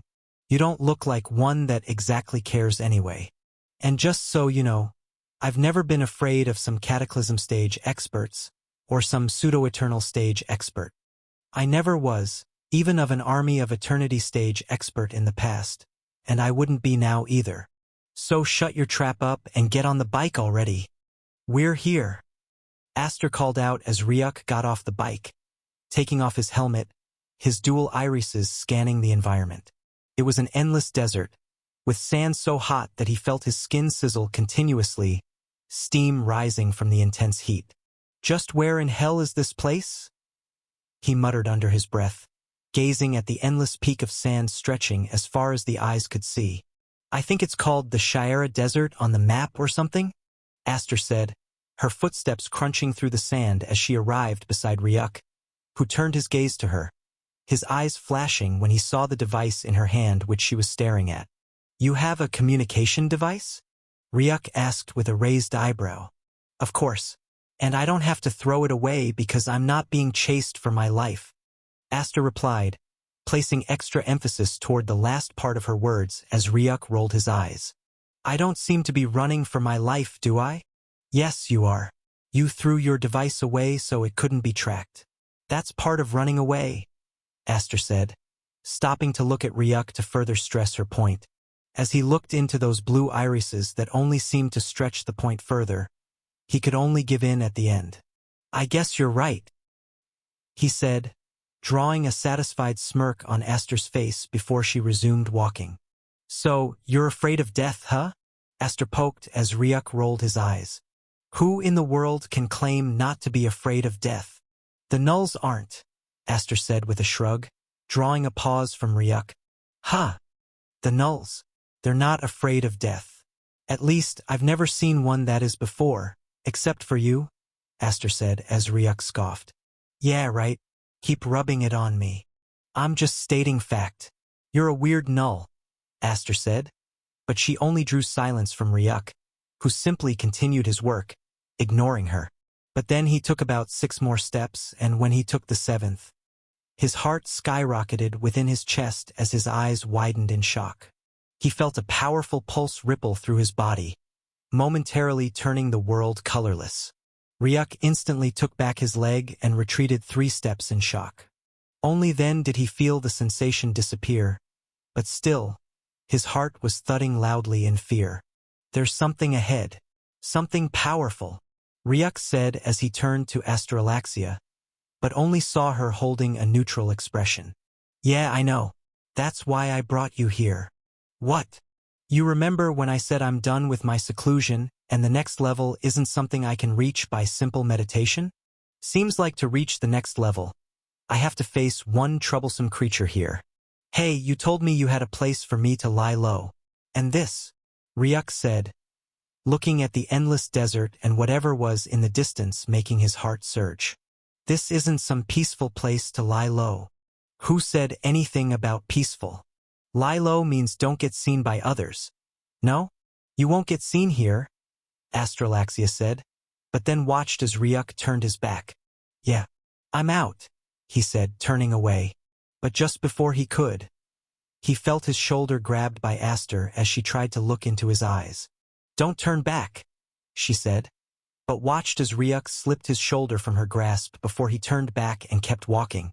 You know, Aster, the apex energy here is really hot. And did I mention I don't like the sun? This is a bad place to lie low. I'll find a better place. Oops. And you did it, Aster said with a sad sigh, causing Ryuk to pause mid-step and turn to her. Did what? I told you not to turn your back against the Ruin Guardian, and you did. The Ruin what?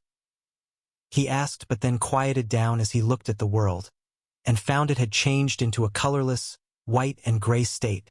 The golden sun had turned a dull white, and the blue clouds had become a pale gray. The golden sand had turned black, and even Aster had become white and black, including him. Wait, I felt this before. This is the Ashra dimension, Ryuk called out, as he was about to turn to Aster, when his gaze snapped down to his chest and his eyes widened in shock. A black staff was hovering mere inches away from him, held by a short figure covered in dirty dreadlocks, their body obscured by darkness. Namurga Mata! Boom! An incredibly powerful explosion burst out as Ryuk felt a colossal force slam into his chest before he could react. He was unceremoniously tossed backwards with immense speed, leaving nothing but a trail of gray liquid in the air as he crashed into the sand multiple times, before forcing himself to stop his motion. Something he found surprisingly harder than normal. The next instant, as he finally came to a halt, his right knee gave way, and he collapsed onto the ground. A wave of gray liquid splashed out of Ryuk's lips as his eyes flashed in shock. Looking at his chest, he saw a colossal hole, and from within, he could faintly see his still-beating heart bubbling. He had barely been able to shift his heart to the side at the last second, or else it would have been blown apart by the force, and he would have most likely died not long after. I almost died? The words echoed in Ryuk's mind, the horror in his eyes slowly turning into something else. Anger. Furiously blazing anger. In the next instant, he raised up his head, a pitch darkness that completely blinded the light in them, as his teeth clenched madly in his jaw before he forced out, "You will pay with your death." In the next instant, Ryuk burst forth with intense speed, a powerful wave of dark and silvery ice energy bursting out from his body. The space instantly cracked, faintly bringing color back to him as Ryuk appeared in an instant before his target. His hands rapidly morphed into a sinister, devilish claw oozing with incredibly powerful void energy, and he slashed out. The entirety of space seemed to follow that single slash, and the Ruin Guardian, a figure of 1.2 meters in height, clad in tattered clothes and completely obscured by a wave of dark, dirty dreadlocks, rotated the long 2-meter staff in his hands. It flared to life with gray energy before he instantly pierced forth toward Ryuk's approaching claw. Shielda Morta! Boom! Ryuk's claw collided with a multitude of rune-covered pitch-dark shields, yet rapidly tore through them. But as the shields cracked and shattered, his claw seemed to have been stuck in some time loops that ensured the more shields he shattered, the more were formed. But then, boom! Ryuk slammed out his leg, whipping it downward with power toward the Ruin Guardian, who instantly faded away from where he stood. The leg slammed into the ground, turning the world into a mesh of colors. But in the next instant, Ryuk rotated his body a full 180 degrees as his two claws slashed out behind him. Boom! The Ruin Guardian had appeared behind him in an instant and had formed a bulk of gray energy, sending it tearing through Ryuk's back, only to get cleaved into nothing as Ryuk reacted in an instant, tearing apart the ball of energy. Gentle ripples emerged as the Guardian stepped on the ground, backing off like a toad, as Ryuk's feet instantly touched the ground only for the world to be reduced to a mesh of color once more as he burst forth again with his speed, appearing an inch away from the Guardian, who was now in midair. His reaction speed is off the charts, faster than mine, and his staff is giving me the chills. I'll go all out. Norda Mutta! The hollow voice came as the staff was instantly stabbed toward Ryuk, a fearsome wave of gray power that was already burning his face before its full approach, appearing before Ryuk, before instantly carving through his face. Yet the Ruin Guardian's face flashed with hollow eyes as he instantly turned behind him, the image of Ryuk dispersing into the wind behind him. And now, Ryuk's sinister face, with a sinister smirk, was mere inches from his face, smiling darkly as the Ruin Guardian watched him open his mouth wide. From within, a single tiny point of darkness began to form. Anunnaki Oblivion, Ultimate Nano Skill, Level 30. Effect. Summons a black singularity that devours everything, matter, energy, and even space. Special skill effect, singularity detonation. Host can choose to detonate the Anunnaki Oblivion to cause a devastating explosion that wipes out entire zones. Warning, Host is not immune. Being caught in the blast erases them too. Anunnaki Oblivion.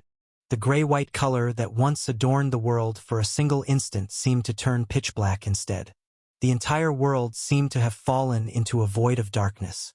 The Ruin Guardian's face changed massively as he felt the control of his Ashra dimension being stripped off him. Ultimatum Nagari Morta. His staff rotated with speed, forming a shield of darkness that coiled around his body as the singularity ball in Ryuk's mouth shot out toward it. At such close proximity, it was almost impossible to run away. But the next instant the dark ball touched the first shield, it didn't break through it. It detonated instead.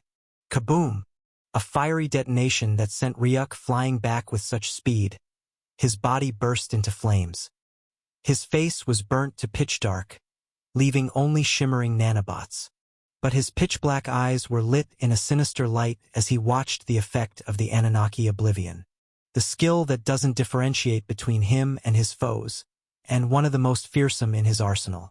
In the next instant, it exploded, and Ryuk saw something beyond anything he had never seen. The image of dimensions being unfurled, immediately, but by a thunderous yet silent force. The gray-white color of the Ashra dimension unfurled by the Ruin Guardian was destroyed, followed by a world of grayish-yellow, which must have been the lesser Azra dimension. Yet that too was shattered into nothing as it collapsed like glass under the singularity. And then it appeared before the Ruin Guardian, who roared silently as his staff exploded with a pillar of dark light which he cleaved toward the singularity with power. There was no explosion from the cleave, just space wrapping around them both before their images fractured into thousands of glasses. But then, Ryuk's face changed as he watched the shattered world proudly looming into him. But then, a figure appeared before him in an instant. 3 rings instantly appeared in Aster's eyes as blue runic tattoos covered all of her face, and her arms were brought together, forming a triangular runic symbol. Dimension-opening art, half-world of Niagara, she whispered. And in the next instant, the world's core colors changed blue, gray, white, colorless, as Ryuk watched the space before each and every realm become encased in glass. A result from the singularity detonation, as Aster's dimension was also shattered into nothing. But before the tumultuous energy wave could reach her, void. And in the instant, a gigantic dark vortex spiraled out of the world as space crumbled into nothingness. Aster and Ryuk's bodies were instantly swallowed up by the weird vortex which shattered into glass the next instant. When Ryuk opened his eyes once more, he was standing in the clouds, alongside Aster Alexa, as both their eyes turned to the ground, which had turned into a world of shattered space. It was as if the world was glass, and that glass had been shattered, leaving it broken and radiating nothing but the aura of void and destruction. Congratulations. Host has killed a lower world essence being a Ruin Guardian. Rewards: 1. Plus 200,000 EXP. 2. Plus 5 level up cards plus 3. 100,000 purchase points. Very good job, Void. You saved my life. Ryuk's voice rang out through the silence as he rubbed Void's head. The creature was sitting on his shoulder, as he scrubbed beneath its cheek, resulting in a peaceful purring sound. Suddenly, 3 balls of dark-colored bun-looking objects appeared in Ryuk's hands. Void's eyes widened in joy, and it quickly swallowed them all in a single gulp, belching out loudly as its stomach bulged faintly. Hey, I protected you too, Aster said, and Ryuk rolled his eyes. You were the reason this happened in the first place. You should have warned me that stepping back on the Ruin Guardian would lead to problems. You just said, don't turn back. As if you owned me? Ryuk said with a loud humph as he stepped down from the air, coming to rest on the ground, his eyes looking at the fractured space. Then his eyes narrowed, as he felt the earth suddenly rumble powerfully, as if an earthquake was ongoing. I hate earthquakes. Ryuk mused out loud. It's not an earthquake. It's the ruin gate. Aster's voice sounded beside him as he turned to her with a raised eyebrow. Piece it together. A ruin guardian. It's death. And now a runic gate. Obviously, one is there for the other, and now that he's gone, we have fulfilled the permission to enter the ruins it was guarding. Quite the harsh ruin, though, if the requirement to enter it is by killing its guardian. Those types of ruins aren't common, Astralexia said, and they both watched as a gigantic dark gray gate slowly made its way from beneath the ground, rising higher and higher into the air, until it towered above them for a good 20 meters. Its powerful aura was enough to instantly stabilize the broken space around them, quickly mending it in an instant. Such powerful etheric energy, and so overpowering too. Ryuk mused to himself as he looked at the gate and the dark gray aura oozing out of it. It was the same as the aura of the power the Ruin Guardian was using, and it was etheric, yet it held so much power that Ryuk felt his heart thumping.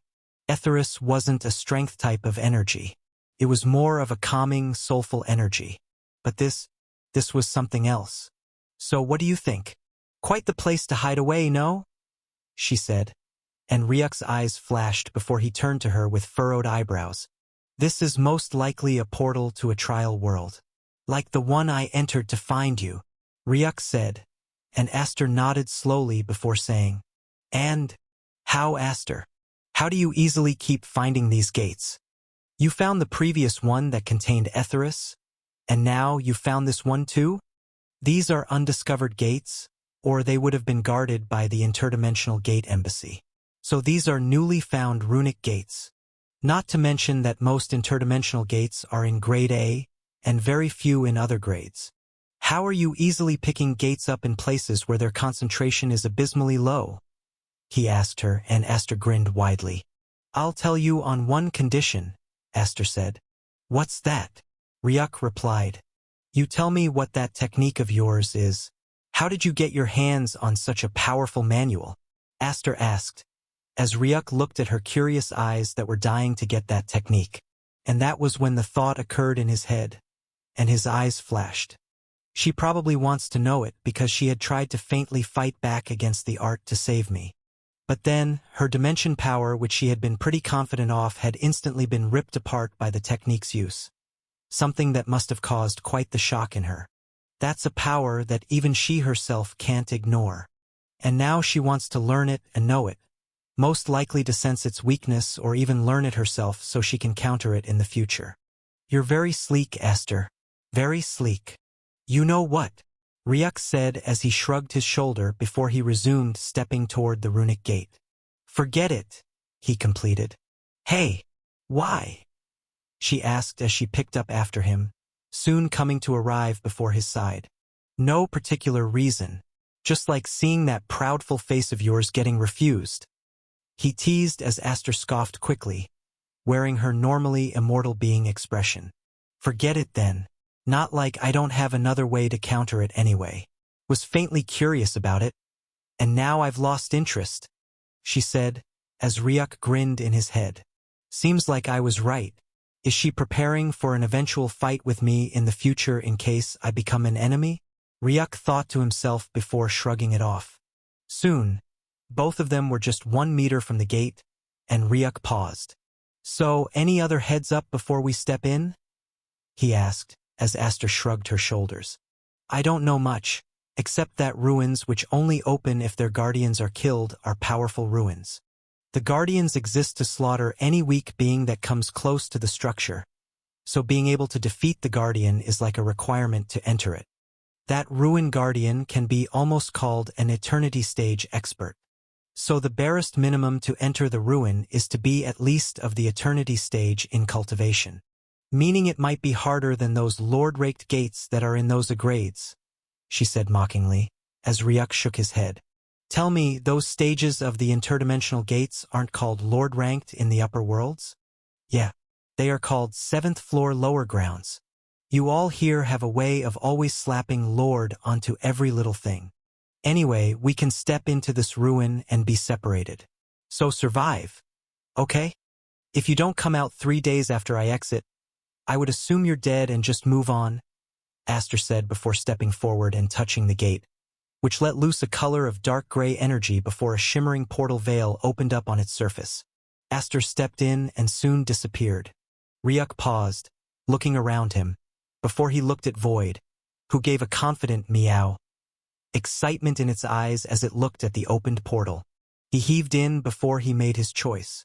I guess I can use some interdimensional gates to lie low for now. Let's get in, Void, he said before stepping into the gate, which soon closed up and the entire monument withdrew itself into the ground, the world turning into an endless area of gray once more.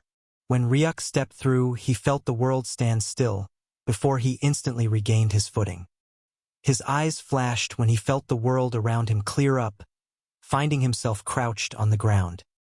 He calmly rose up, his eyes scanning through his surroundings. Ryuk hummed under his breath as he looked at the area he was in. A wide area, one he felt more than familiar with due to repeated entrance. It was a throne room, one painted in pure crimson red. The floors seemed to have been made from a gemstone that rippled like blood waves with every step, and Ryuk's eyes flashed as he tested the strength by pressing his legs.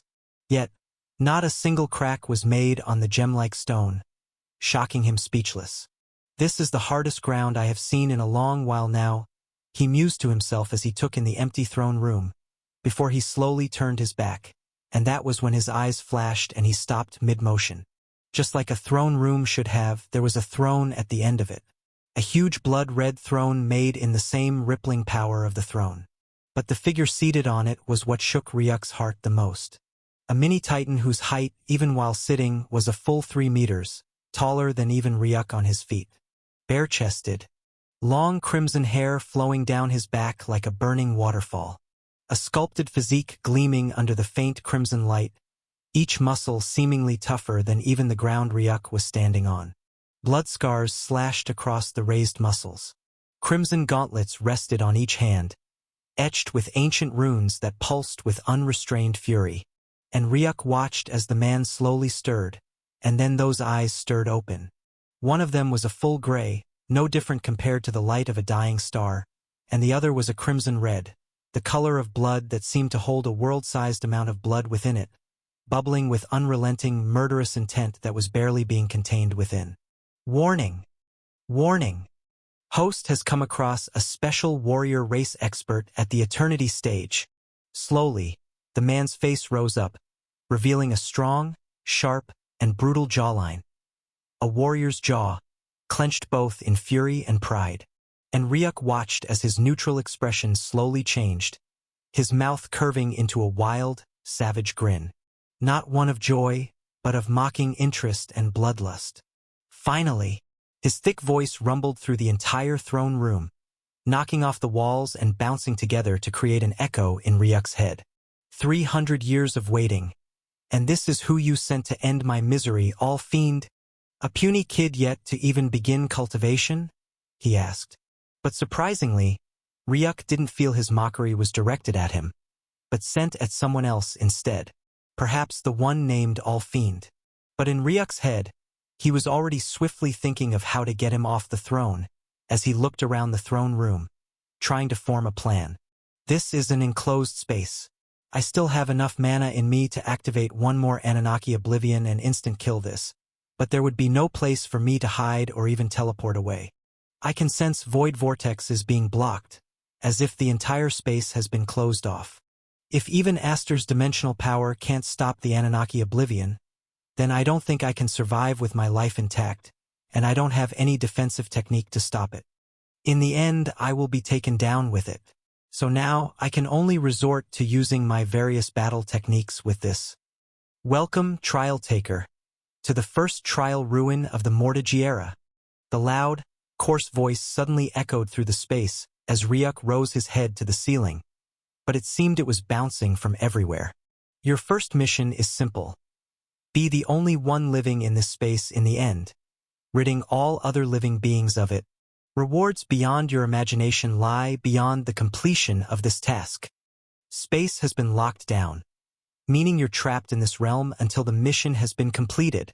In short, your failure will be replaced with death, or eternal desolation like the one who is within? The voice sounded more like a threat than an instruction as Ryuk furrowed his eyebrows before he turned to look at the red-haired man, who was still looking at him with the same smirk. I've been waiting for 300 years for someone to rid me of this misery of mine, the misery of desolation. Seems like you're my only hope, kid. Come. Show me what you got, he said, yet remained on his throne. But Ryuk didn't waste a single more second as he gave the order. Activate Abyssal Nano Reaper. And in the next instant, his body began rippling as nanobots began emerging from his body, soon flashing around until they formed a shimmering veil of nanobots around Ryuk's body. Ryuk stretched out his hands to the side, and the gigantic abyssal scythe swiftly began forming, soon coming to rest in his hands. He twisted it a couple of times, its edges sharp and soaring through the air before it was balanced in his grip, and he took a stance, his body leaning forward toward the Titan who remained sitting on his throne, an interesting red light flashing in his eye as he looked at the shimmering nanorobotic veil and scythe Ryuk held. Mildly interesting, he said, but then, boom! Ryuk's body shot out through the air like a released cannon as he flashed forward with speed toward his opponent, but couldn't help but notice the air density seemed to have been enhanced by thousands of times, resulting in him having to resort to running to cover the distance between him and the Titan. Appearing before him 3 seconds later, Ryuk jumped into the air as he wielded his heavy scythe and slashed it down with all of his power down toward the man's head. Hee.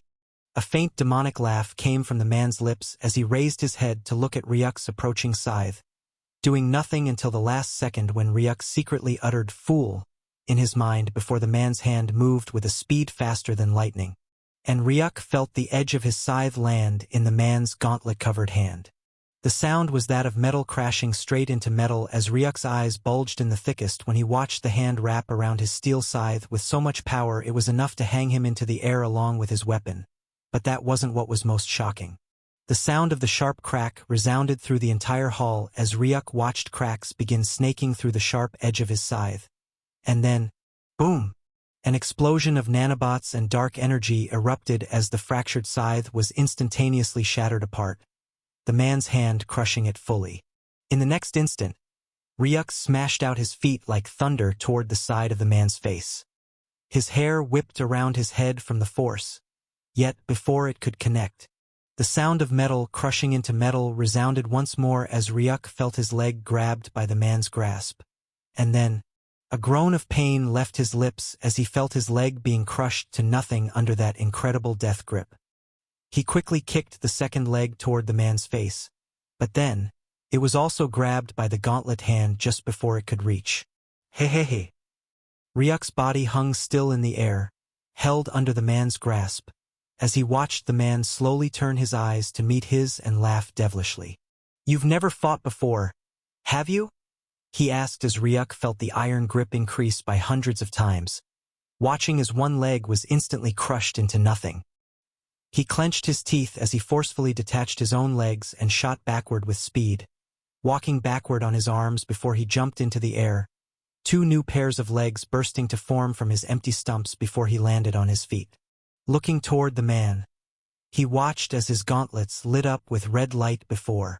The sound of crushing resounded as Ryuk's feet was pulverized, dissolving into nothing but nanobots that fell down to the ground before mysteriously evaporating. Poor attempt.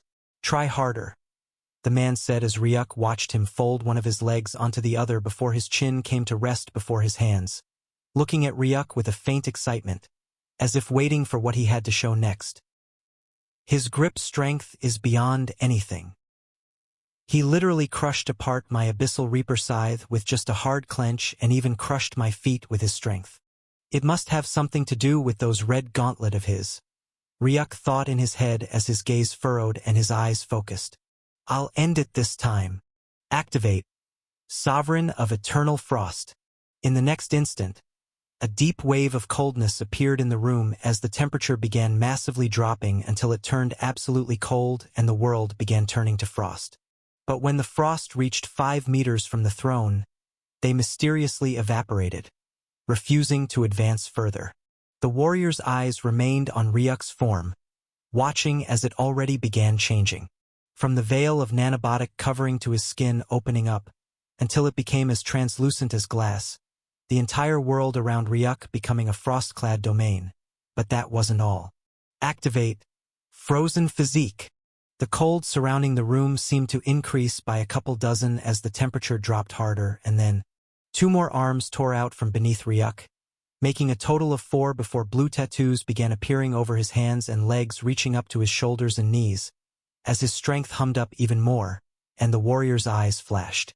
"Now, this is interesting," he said as he watched Ryuk exhale loudly, intense ice-cold air expanding from his lungs before his hands stretched to the side. Quickly, an object began forming, for ice daggers appeared in Ryuk's grasp. But then, around him, other hundreds of ice daggers all began appearing in the air, formed from the frost oozing out from him until they reached about 500, covering the entire space around Ryuk. "Now that's real fancy," the man said as Ryuk shot forward toward him, along with his multitude of ice daggers. But then his eyes flashed as he watched the man rise from his reclining posture before he reclined on his seat and then stretched out his right hand toward him. As Ryuk was charging forward, it slowly folded into a fist, and then it jerked backward as an intense wave of blood-red wound around the gauntlet, and then he punched forward toward Ryuk. In the next instant, Ryuk's rapidly approaching figure instinctively slammed his leg to the side and prepped to shoot past the side, when his face changed as he felt himself unable to move sideways. "It can't be dodged?" he screamed in his head before he instantly stopped, forcing his front legs to smash into the ground and shooting backward, sending all of his daggers flying toward the punch. Kaboom! A thunderous explosion resounded. The ice daggers all slammed against the large impact of the fist that was approaching, resulting in a smear of blood-red and steamy ice and explosion. But then, a figure tore through the cloud of ice and blood-red mist as Ryuk appeared in an instant before the Titan man, his ice daggers closing in. Yet his face changed as he looked at the man and noticed his hands had already jerked backward, as if waiting for him, and then Ryuk roared out loud as he poured all of his energy, his runic blue tattoos flaring with all of their light, and he slashed out with all 4 ice daggers toward the Titan, whose grin reached his ear as he punched outward toward Ryuk. Kaboom! An incredibly loud and fiery explosion then shook the entire hall, and then something came shooting out of the explosion, slamming into the ground a total of 10 times before their momentum changed, and then they smashed into the wall of the hall, red blood bursting out of their lips, spraying into the air before they slowly slipped out from the wall, falling down unconsciously but managing to land on both knees. The one who had fallen was none other than Ryuk himself, as his head hung down low, faintly turning his to look at his hands. He noticed all 4 of them remained nothing but a little stump, having been smashed into nothing. And on Ryuk's chest was a deep crack, etched in crimson red, pulsing and sending pain gashing through his entire being. "I lost. Oh, get up already." The voice rang out as he turned his gaze up to look at the man who stayed frozen in his punching position. But then, the gauntlet he was wearing was enveloped in cracks, and then it shattered into pieces that fell onto the ground, revealing his hand marred with blade cuts. He withdrew it, and then the entire world instantly rumbled as the man rose up from his throne, standing at a height of 5 meters. He stepped down from his throne, and in so doing, boom! The ground, which Ryuk already found hard leave an imprint, shook violently from every step as he descended fully from the throne. He now stood on the same floor as Ryuk. "You already broke a gauntlet of mine. It wouldn't be cool if the next person comes and finds me with just 1 gauntlet and the other hand scarred, would it? So get up and try harder," he said before getting into a battle stance. 1 gauntlet-covered fist raised, the other bare fist hanging below his face, his grin widening. Ryuk's eyes flashed, not understanding the man at all. The trial had told him to kill him, yet what was he doing? Telling Ryuk to get up and try harder to get rid of him? But then he felt a flame inside him, a flame to win. It forced him to stretch out one of his legs as he pulled himself up to his feet. The ice from his burst poured out in a large amount, forming beneath his legs, resulting in lumps of ice beneath Ryuk's feet, began climbing up before quickly moving to his stumps, and his arms instantly regenerated, leaving nothing but the pulsing scar on his chest, the only sign of the damage from the last exchange. "Good one," the man complimented with a grin. "I'll put you out of your misery this time," Ryuk said as he got into a similar battle stance. The man's eyes flashed when he noticed Ryuk's stance wasn't just a copy. It was a unique one that had been formed from hundreds of times of going into that stance again and again, and his grin widened even more as the crimson red of his eyes burned with battle intent. "Come then. Come take my misery of life. He. Boom! The ground rippled as both figures shot forward with speed, each meeting the other, an inch away in the next split second. "Don't die!" Boom! Ryuk's face was flailed madly as the punch blasted toward his face, smashing through. But it turned into nothing but an afterimage. Yet blood sprayed as the side of Ryuk's head blew up into a storm of blood, the damage from the surging air wave. But then, icy veins crept up in his hands, and then he punched forward with all of his power while roaring. "Activate Cryo Eternal Devourer!" Ryuk roared out as he punched forward. The man, his eyes widening, responded with a punch of his own. A heavy explosion followed as Ryuk's arm shattered into pieces. Yet he didn't stop there. His other hand smashed out with even more power, and the man responded with another punch of his own, horrifically heavy in might, smashing through Ryuk's arm and turning it into frozen shards. But then, a whirl of ice bloomed out of Ryuk, rapidly reforming his destroyed fist as fast as they were being destroyed. Boom! The collision of fists lasted for a time that Ryuk could never be able to define. All he knew was that he simply kept pushing. Each time he punched, he felt a powerful red energy blast through his body, turning all of his blood upside down within him and rupturing his arms. Yet he was healing back at the same time, but not only that, he felt a pure force of energy entering into his body with every collision, empowering him even more. The system notification panel was blinking with red minus stats, revealing his deteriorating state that worsened with every minute. Yet he continued like a madman, a raging beast, as he kept punching harder and harder and harder, unrelentingly. "Draining my energy? Kikikiki. Fine. But can you bear it?" The man's thick voice boomed through the entire hall, as Ryuk's eyes flashed in shock. He realized Ryuk had an ongoing skill a skill that still kept him on his feet. Cryo Eternal Devourer. Description: absorbs heat, turning enemies into frozen statues. Converts thermal energy into power for the physique core. Warning: overuse causes existential freezing, eternal stasis between life and death. It was a technique he had received from his ice-frozen physique, and he had activated it since the beginning of the barrage, turning the heat in his foe's body into his own. It was a technique that ought to give him power while draining his opponent's life force. Yet when he looked at the expression of the man before him, his grin was uncontrollable, the crimson in his right eye undulating with an incredible battle intent, while also leaking out a murderous aura. His punches were getting faster and faster as the crimson aura around him began monumentally increasing with heavy power. Even though Ryuk felt himself absorbing some of that power, it was like a tiny drop of strength compared to what was present in the man. After another gruesome hour of relentless punching, Ryuk felt his back slam into the wall, as he was dragged from the center to the far end of the hall, before, boom, a heavy punch slammed into his face, burying him within. Before, an unending barrage of fists continued, hammering into every inch of his body, ripping apart every inch of the frozen physique he possessed, creating crimson marks that robed from him life as he felt horrific pain. The punches soon stopped long after Ryuk had gone silent. As the man retreated a few steps backward, the crimson flare in his eyes slowly fading away, followed by a neutral expression as he looked at Ryuk's completely battered body, stuck in the wall along with a web of cracks. And silently, he turned his back and walked toward his throne. "Only now have you lost. Mana 600 minus 590. Endurance 400 minus 395. Host in a critical stage. All currently activated abilities will now be deactivated. The system notification blinked before the soulless eyes, as Ryuk felt his activated skill deactivating. Slowly, his body slipped from the cracks he was on, landing on his butt, his gaze turning to look at the empty stumps where his legs ought to be. He slowly raised his gaze, his eyes landing on that face. But it was all blurry. All he saw was that grin. That devilish grin that found amusement in him.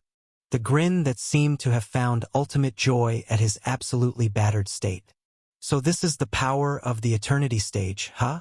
Ryuk thought, before a sickening grin appeared on his face. I truly may have been closer to death these past few times than I thought. To think there's so much gap between an eternity stage expert and one below. Ryuk thought again, as his gaze flashed to the Frost Wyvern Lady and the Half-Fallen One. Each of them was as strong as the man before him, and he had used almost everything in his arsenal against this man. Frozen Physique, Sovereign of Eternal Frost, Abyssal Nano Reaper, Abyssal Reaper Scythe, Cryo-Eternal Devourer. All his most powerful skills, his pillars of confidence. And all had proven futile, crushed under two gauntlet fists. The man hadn't even revealed a single battle technique. He had simply crushed him with nothing but punches after punches, wearing down everything Ryuk was proud of and reducing him to an absolutely battered state. The gap between me and an eternal stage expert is so high. I never knew, Ryuk muttered. I really have grown arrogant from my ignorance. Perhaps I should have exercised more caution. Perhaps I should have never come in.